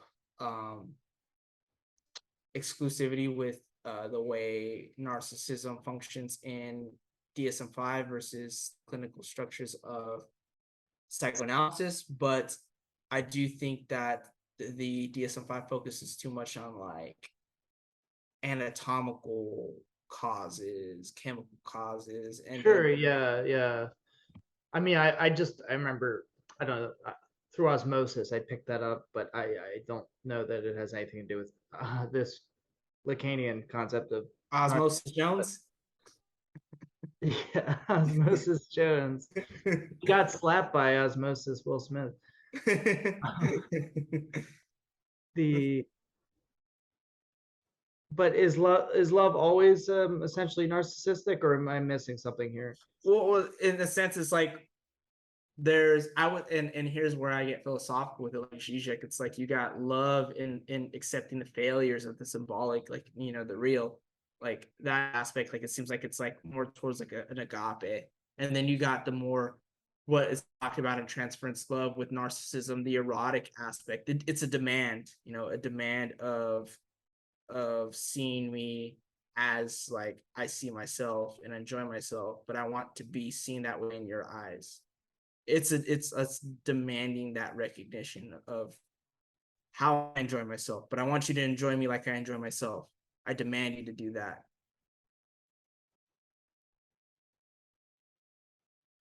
It's a weird relationship because it's always a fragment, because especially like when you think about like again the mirror stage optical scheme, it's like it's a false mastery of self, right? A false mastery of one's bodily functions and how they see themselves by a fragmentary image, and yet they take that to be ultimately primarily who they are, or like how they see themselves, that like primary image identification. They enjoy that. There's a lot of investment into that, and so they project that onto the other, and are duped to believe that the other will see them in that way. And that and anything, and what creates hate too in the narcissist is the fact it's like anything that obscures not the fact that their image of themselves doesn't match, but the fact it's like the image of the other doesn't match them, right? Like, they want to see the other in some way because that also depends on their image. But once that fails, then the antagonisms or aggressivity, as we should say, manifest, right? Because it's like now you just fucked up the flow, right? So, but in this case, as one of the three passions, which love is he talking about? He's talking about like the narcissistic love. He is talking about narcissism. It seems like, yeah, because especially that's where you get that, and then you get that thin line, like again, the thin line between love and hate. But again, like where you have ambivalence. But then it's maybe the other side of like where we're talking about Zizek's style of like a love is failure and all that stuff, like agape. But the love he's describing would be the love that the analyst would demand from the analyst. Yes. Okay. And the other. And okay. So it is an I believe the way I interpret it is that it is an ambivalence because it does have hate behind it. And when it lapses into hate, on the other hand, we get into the Hegelian master-slave relation, and Boy, Hegel. the that impulse to destroy the site of your alienation, which is Yeah. suddenly the analyst could become your adversary, Yeah. Lots of depending freaking on their response to you or their lack of response. analyst has to protect their neck.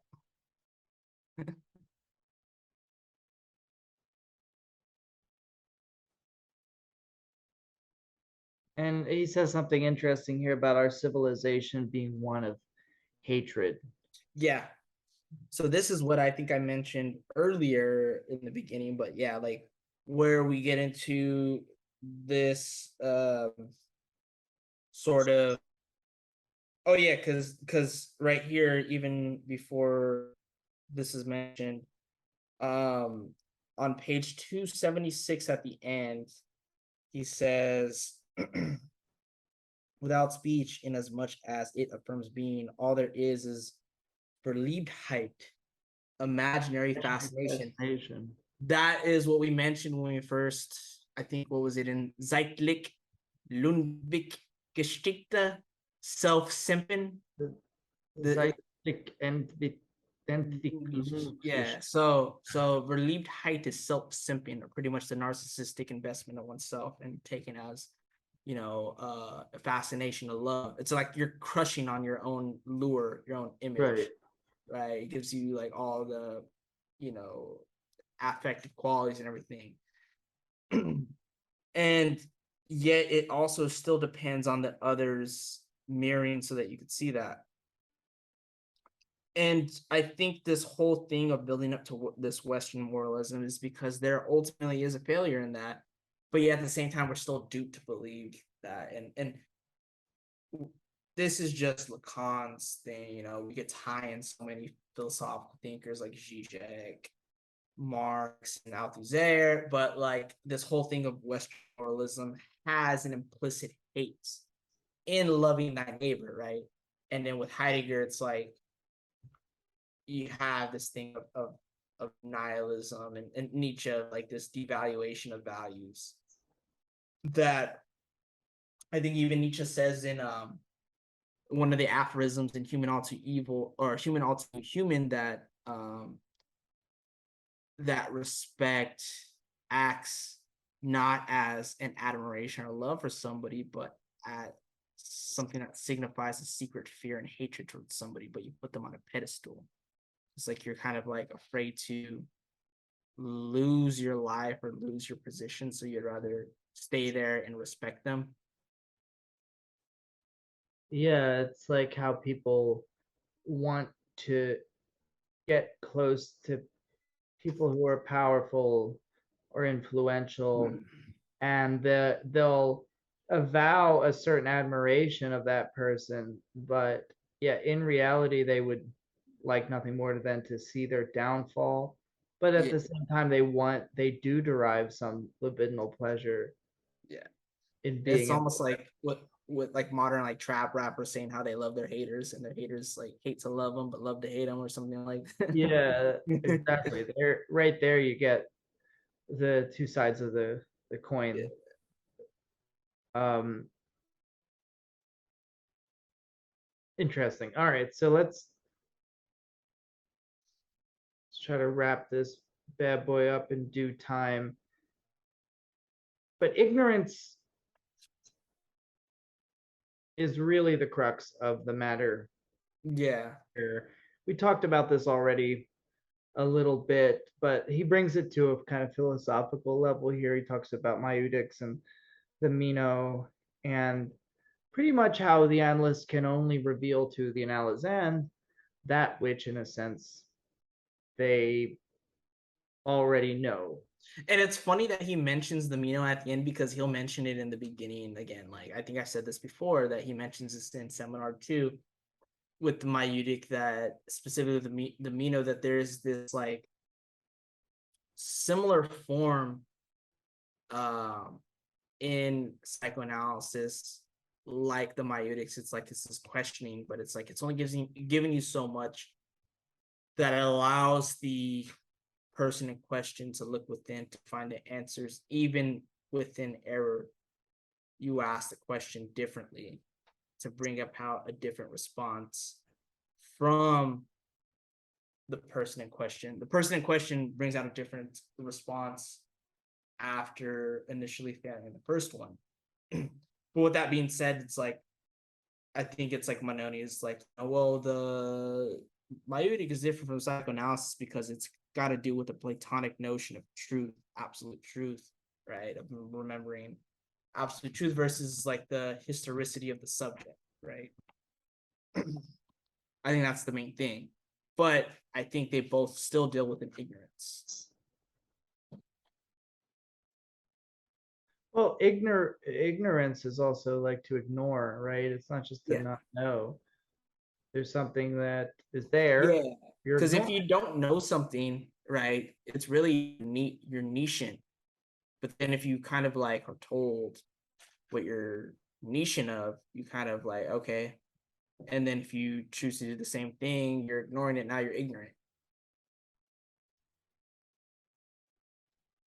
And he says the analyst must be an ignorantia docta rather than an ignorantia docens. Hmm. So if the psychoanalyst thinks he knows something, which would be the docens, I guess, Mm-hmm. that is already the beginning of his loss, because psychology is itself an error Yeah. perspective on the human being. I think this is something that he's always at pains to distinguish the like metapsychology from the technique, because metapsychology, which is, I mean, the problem is metapsychology is meant to ground the technique, but metapsychology in itself is not this portrait of the human being as Exactly. they are, and And that shouldn't be confused with the employment of the technique. facts. And that's the main thing. It's like that line of psychology and it's pretty much an error perspective because like and even Heidegger says this too, like in the beginning of being in time, of like looking at the different sciences. It's like even psychology fails at its presuppositions of trying to understand the being in question, like what is the being of the mind, right? And you can't even do the same thing with anthropology, like, well, what is the being of the human? It presupposes the being of the world, because the being of the world should be, Dasein should be the first existential analytic. When we look at this, it's like these presuppositions of not only of psychology being the science of the mind, but that there are these facts that are specifically located purely in the mind. So we only need to look in there. And then it's like, well, what is exactly the mind? Then we could break it down and like locate into the brain. It's like, well, then now you're not really doing psychology. Now you're forced to go into like brain science, neuroscience, chemistry, and try to force your presuppositions into chemical causes. Right, because the sort of being that the techniques of psychoanalysis are after is a being in nothingness. Yeah. It isn't the being of a actual Yeah. solid content. It's annihilating nihilation, because even though it's a nothingness, it doesn't just mean like, oh, it's nothing, we got nothing to do. It in its nihilation, it's still an identity, so it annihilates itself. That's the dialectic. It's that its essence isn't determined like in presupposition, but rather its essence is by the fact that it's constantly determining itself, right? There is the split, but it's not in the phenomenological sense. Rather, Zizek says he always wants to read like Hegel through Lacan, but the fact that Lacan sees that there is this split between the unconscious and the ego. So, in a sense, true being is never this being of identity. Yeah. what he calls false knowledge, and this chimes with what Zizek always talks about. The fool is a king who really believes they're a king. Yeah. When a man says I am or will be a, a specific object, or attaches themselves to a specific identity, it's always necessarily a misrecognition. But of course, it's a misrecognition that has very crucial consequences in terms of how believing one is a king, assuming a certain investiture, as he calls it, will have very crucial, consequential ramifications within reality. Yeah. It's not simply accepting an office, is the thing. It doesn't mean nothing whatsoever. Just because a person can see through the symbolic phallus that one wields, sees behind it, doesn't mean that symbolic phallus doesn't still have a lot of power in some sense. And I think there are two aspects to this. Again, it's like the fool is the king who believes they're a king on the one hand, but then on the other hand, from the outside, it's the fact that the symbolic efficiency of being a king is very real too, but it's independent of the phallus bearer. Yes. It operates on its own. So in the example we were talking about, like at the beginning of our conversation, the cop that points to their badge, do you know what this badge means? When they pull you over, they're idiotic if they believe, oh, I am this badge. But on the other hand, they aren't mistaken in believing that the badge does carry with it some power and can create real life consequences. But it's the badge itself, not them. Yeah. And that actually reminds me of something, Zizek often talks about, which is like the body of the monarch, why the body of the monarch is very important within the structure of a specific social reality, because it's like, it's not so much that, well, couldn't it operate just as well with all of its different organs? That was an inadvertent reference to Deleuze, but like with all of its different organs independently of the head, why does it need this body? Why does it need this extra, like, seemingly superfluous outgrowth of the monarch? And that's because it's like the monarch is the embodiment of that entire structure, and as superfluous as they might seem, they are that phallic sort of outgrowth that cannot be done away with, because the phallus has to be attached to something. Yeah, and it's not like, Trump, it has to be attached to a body. Yeah, it's not like with Trump, he could be like this freaking like floating like Wizard of Oz head. He has to be on a body, Right. Like however disgusting it is to contemplate, the body of Trump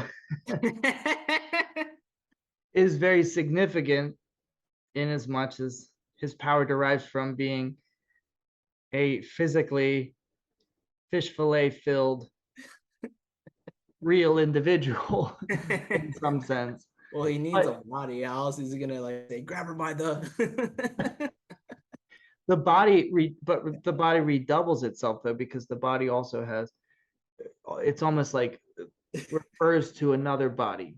Yeah. The monarch refers to another indestructible sort of body. And I think that's what identification seems to promise the security of, which is something in a sense indestructible. Yeah. but that's not exactly what we're talking about here. This is one of my tangents. I'm on my Zizek shit, but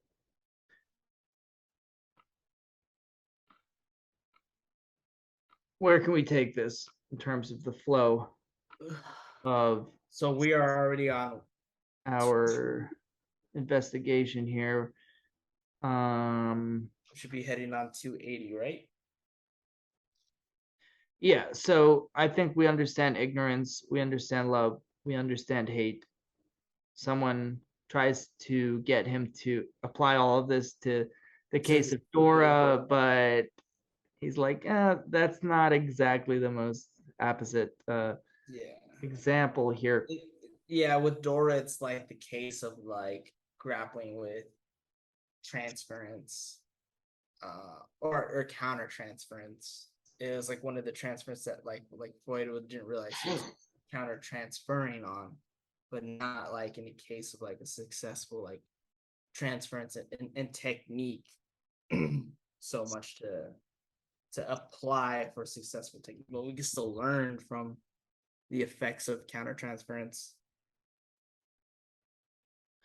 But he wants to take it back to all of the Yeah, the actual vestiges of yeah, unconscious revelation here.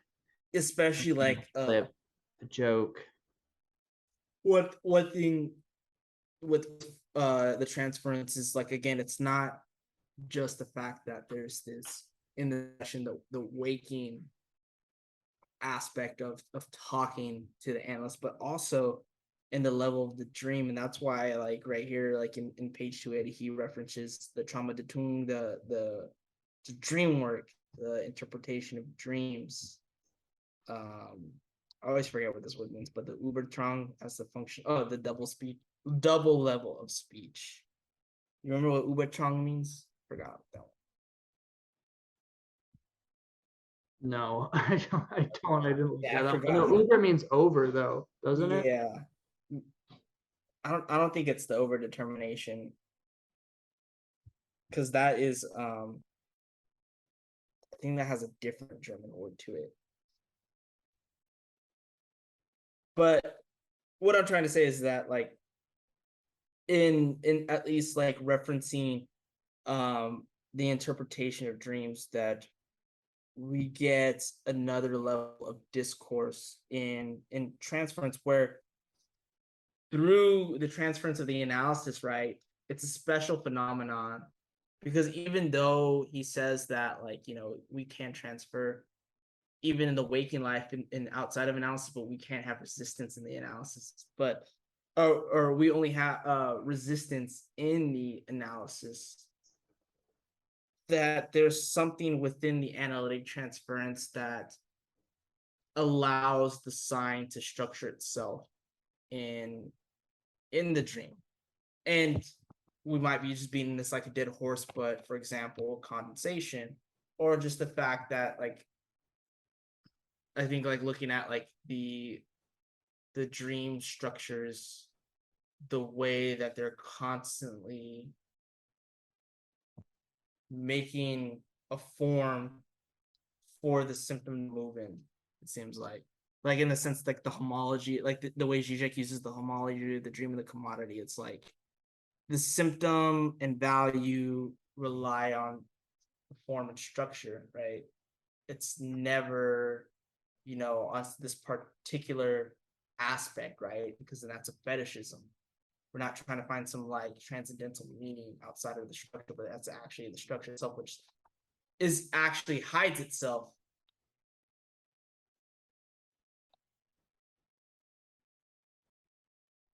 And I think like, and it's kind of hard to understand like whether or not, because there's the in the dream work, Freud will use the term navel of the dream. Yeah, he says it here, Benoni. It's the Well, he navel. says navel of the speech, but yeah, I think it's like Or the navel of the dream, yeah, but the Yeah. joke is the navel of speech. Yeah, because there's still speech being used in the dream, right? Just because it's a dream doesn't mean that language isn't being formulated. The images themselves are a form of speech. Yeah. And if we look back at like the Augustine chapter, it's like even the fact of displaying the image of walking still needs signification, right? So how do you describe walking? Well, it's like it's this, but it's like motherfucker is just in a hurry, right? He's using other images to try to signify something. He's using the opposite, but ultimately, like image, like to identify an image, it needs language. Now, joke, on the other hand, he says, is the calculated eruption of nonsense into a discourse, which seems to make sense. So we get another navel here. And when I think navel, I also think of the point from which things emerge, emanate. Yeah, Like I mean that could be like, and then like as far as the joke, I'm not a sure. Just I think that's centripetal probably sense, like swirl outward from that point. yeah. No, I see what you're saying.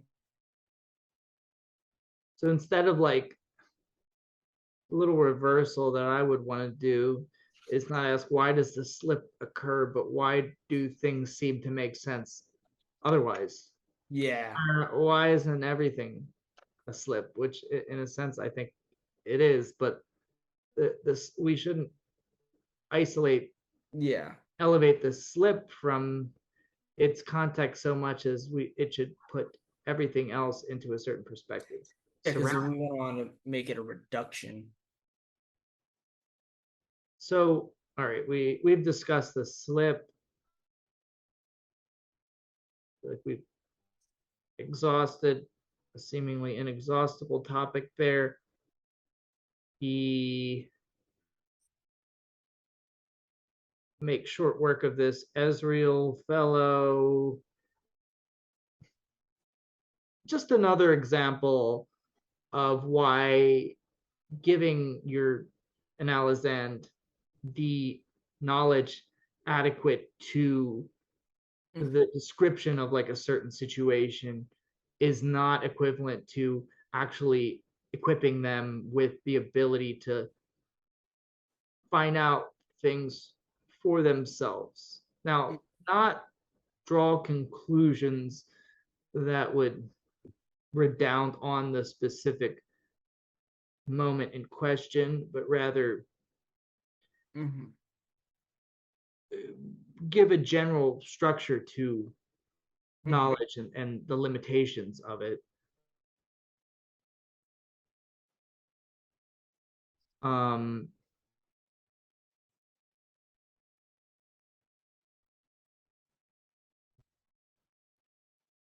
talks about the Gestalt for a while, Yeah. like more uh, Well, ego psychology, dismantling.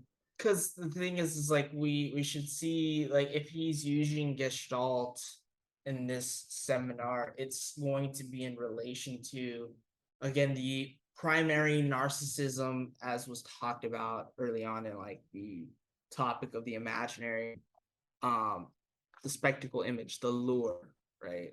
And that's something that has only relation to well, it's both relation to us animals, but it's like we're still somehow adopting this just like premature birth that we have that the lure gives us like this false sense of mastery. Yeah, we get some like use of like motor skills and stuff like that because it does identify with the body, but there's still this misrecognition aspect to it. And I think because you mentioned that there's the like a notion or a mention of ego psychology with it, it's like the ego psychology wants to like somehow identify us with this primary narcissism. It seems like even if it's not like directly saying that, it's like an indirect like Right. who you are become fulfilled primary narcissism. Could only be Yeah. primary narcissism, and the in this case the ego ideal would be the analyst whose sort of charisma or healthy stature you're meant to embody. Well, the thing is like as far as like on the imaginary end, it's like the analyst and the analysand. There's always this like when it gets deeper in the session, this fight for rivalry, this anticipatory mastery on the analysand's end. But if there's a counter transference, then yeah, it could take place with the analyst as well. But what remember what Derek Hook was saying is that in this sense, the analyst or the analysand is always trying to place the analyst as the little the little other, right? As like kind of hiding where the signifier is, because it does, yeah, maybe it does fit this primary narcissism, or it fits this ego ideal at the same time, because maybe when you're fantasizing about your analyst, it's like, I should be in this position. I'm not, I'm more smarter than him or her. Like, they don't really know about me. I'm starting to learn more about myself. Like all these weird associations. I feel like there's always this retroactive going back to both the primary and the secondary. And that relates to what he talks about here with the encounter, sort of this conflict, clash of two men, and how even in conflict, they both assume their respective roles asymmetrically in terms of who's dominant. And he isn't going off on like an essentialist bro kind of tangent here, but rather there's like the mirroring that occurs is one of like the mirroring is always asymmetrical, in some sense, and the roles are distributed automatically within the whole thing about dominant and stuff like that, because he mentions this in function and field, is that aggressivity is not aggression, but what aggressivity shows is like when you feel like you are put as the slave in like the recognition of the other or something like that. This is feeling of I guess anticipating too late or too early, but you're always like left underneath and valued lesser than the other. That's aggressivity. But you're always trying to one up the other for the sake of like creating solidity for the ego.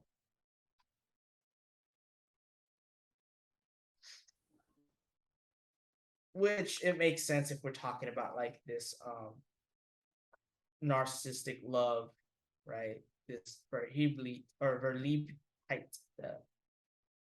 fascination. Yeah. I was surprised by how much more he talks about the ego, the ideal ego, than the ego ideal here, because I feel like a lot of commentators they talk much more about the ego ideal, but he talks a lot about the ideal ego, Yeah, and because the ideal ego want is to recover from the other who keeps it locked away in some sense. Yeah, because that's supposed to restore you. That's supposed to make you whole again. That's supposed to make you like who you're supposed to be. But that's the thing. It's like no.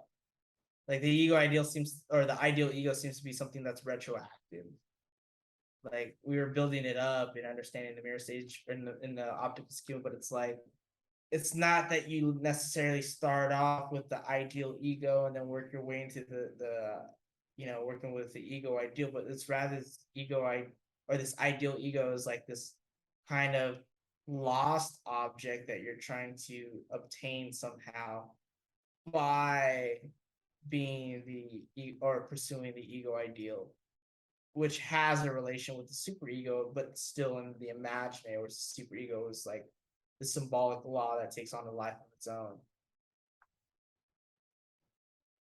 And then he gets into what we translate as self-simping, pretty much.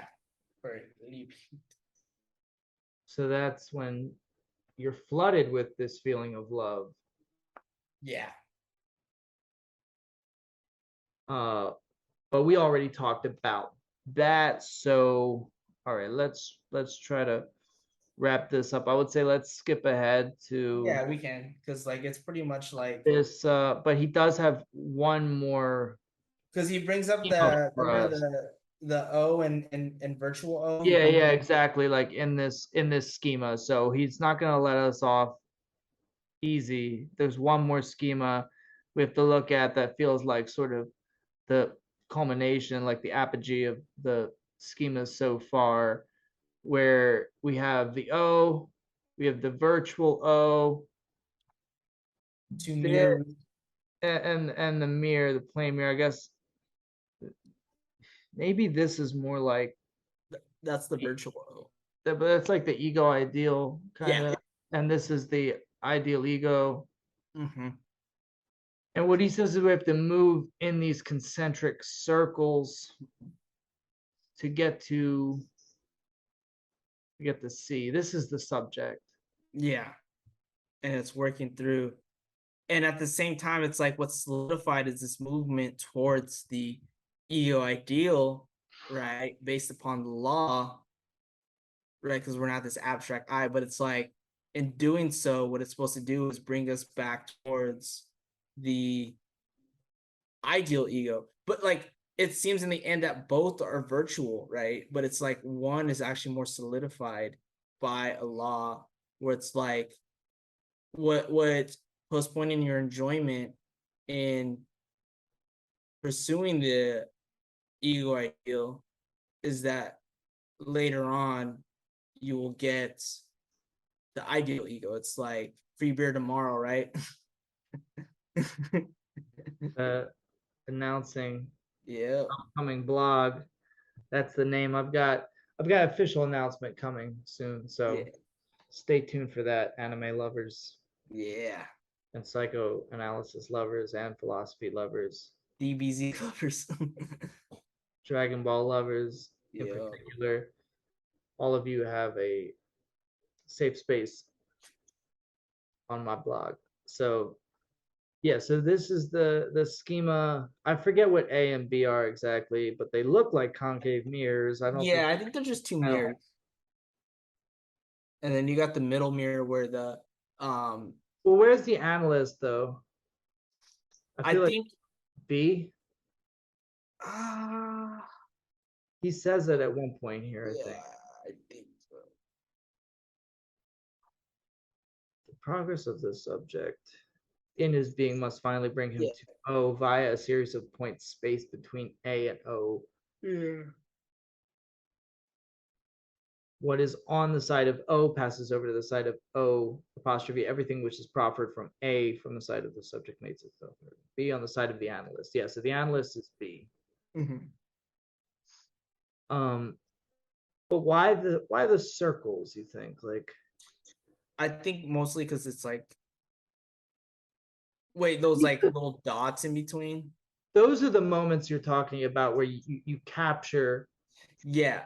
the discourse in its moments of full speech. Yes, yeah, I think so. Yeah, because it's like you're in this movement, but like in there you see like those, I guess, those ruptures or those points, like reference points of where like they manifest in their specific. And progress in Yeah. analysis is affixed to these points in a sense, Yeah. which Especially if you can create an identification between the point of the analyzan as A and the O, and then the or the analyzan with A and the O, and then the point where he said the analyst is O and B, right? well yeah. So this would be the analyst, this is the analyst, and this is the subject though. And I think it's interesting because the subject is in motion, is a Yeah, movement. it It's is. a swirling sort of Yeah, because he pure has it as C, but like C would be yeah the subject, and it's what it is this locomotive reality. the symbol, the sign in motion in time.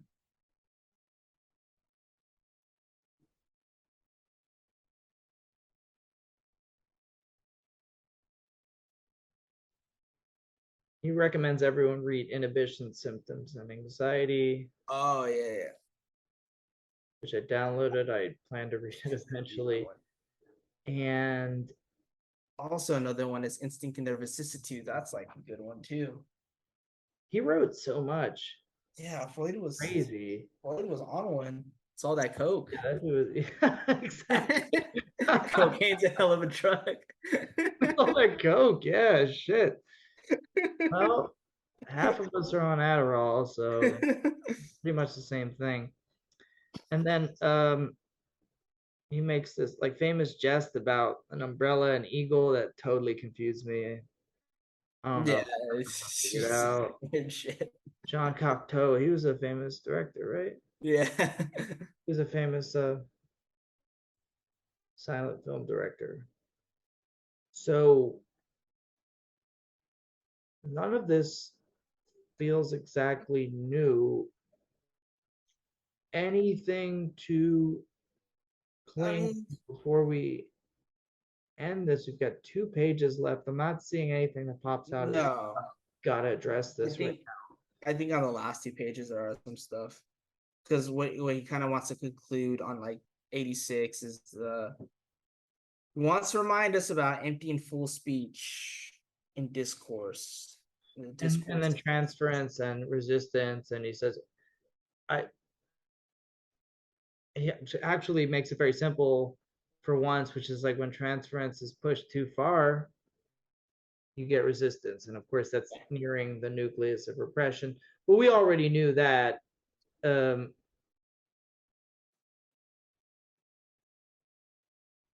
Yeah. Because pretty much. oh, yeah, he has a little like digression about obsessionals.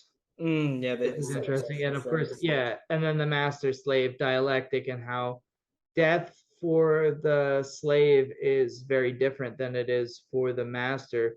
Whereas, like, the master stands between the slave and death, whereas the death of the slave to the master is a matter of little importance because the master can get a new slave, but the master's master is death Yeah. as it looms as a universal terminal point for everybody. Yes. Um, But it's like the slave has no like the slave only relies his identity on the master. And like what was brought up like in understanding the dialectic of the master slave is that like there's this like risk being taken, and it's like in the master being the master, he successfully took the risk. Like that was the at least in the introduction of Hegel's phenomenology is spread by Kojev. Not actually, if I'm not, yeah, I don't think I actually seen those words being used about like the master taking a risk in Hegel's phenomenology on Lord and Bondsman. But what is being brought up in the Lord and Bondsman is the fact of like it is grounded in recognition. That's for damn sure. But as far as like a battle between life and death in which the master wins upon taking a risk that the slave does not. But the slave only recognizes themselves as a slave when when they lose and submit themselves to the master in fear of death. and he says in the Heideggerian sense,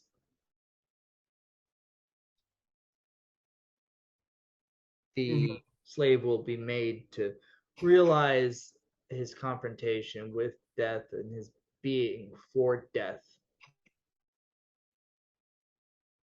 Yeah, and I think like because we shouldn't see it as like a literal like master slave, like like one person who's the master and another person is a slave. It's rather like the master signifier, right? And if you see like in instances like of bringing it back to like empty speech and full speech, the one thing about like Heidegger is he's saying that idle chatter absorbs Dasein and everydayness, the they, the Das Man. And And yet, like, there are instances where the call to being does take place, but it usually manifests itself when we realize that we're being unto death, and that fundamental angst or anxiety comes about, which realizes that like there is no master guiding us, to use Lacanian terms, but our own facticity, our own authenticity.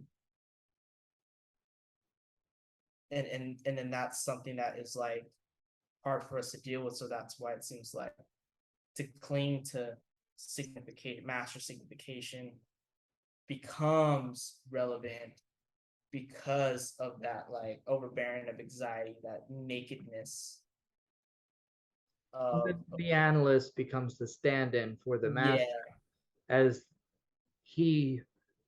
they who would separate you from the inevitability of pure oblivion, in a sense. And he talks about the logical time article here, which is interesting. I hadn't realized that he wrote that before seminar one. yeah, no, it was written out like I think like 8, I think.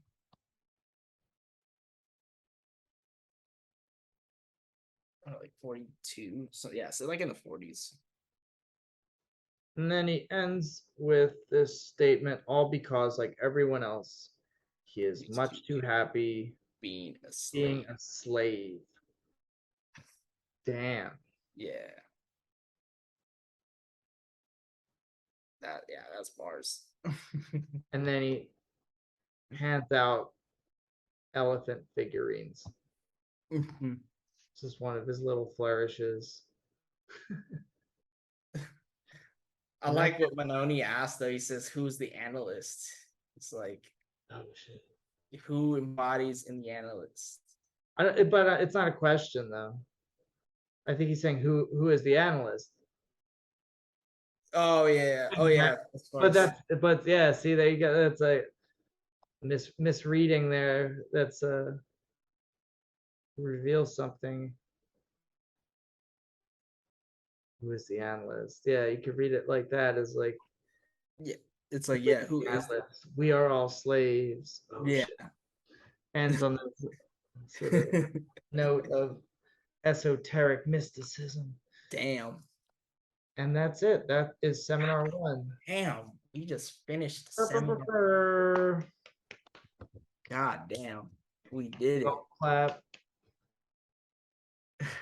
Jacques Great Lacan has job. figurines representing elephants handed out. The Elephant Man.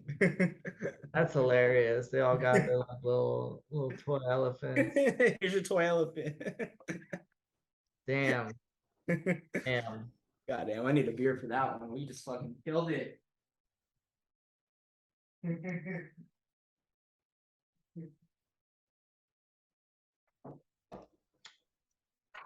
Why like the way he's handing out like those elephants? It's like fucking House of a Thousand Corpses, how Captain Spaulding just hands out chicken at the gas station.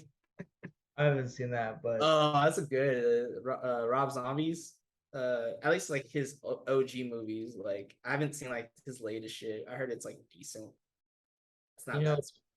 I just realized about elephants though, they never forget, right? No. They have great memories.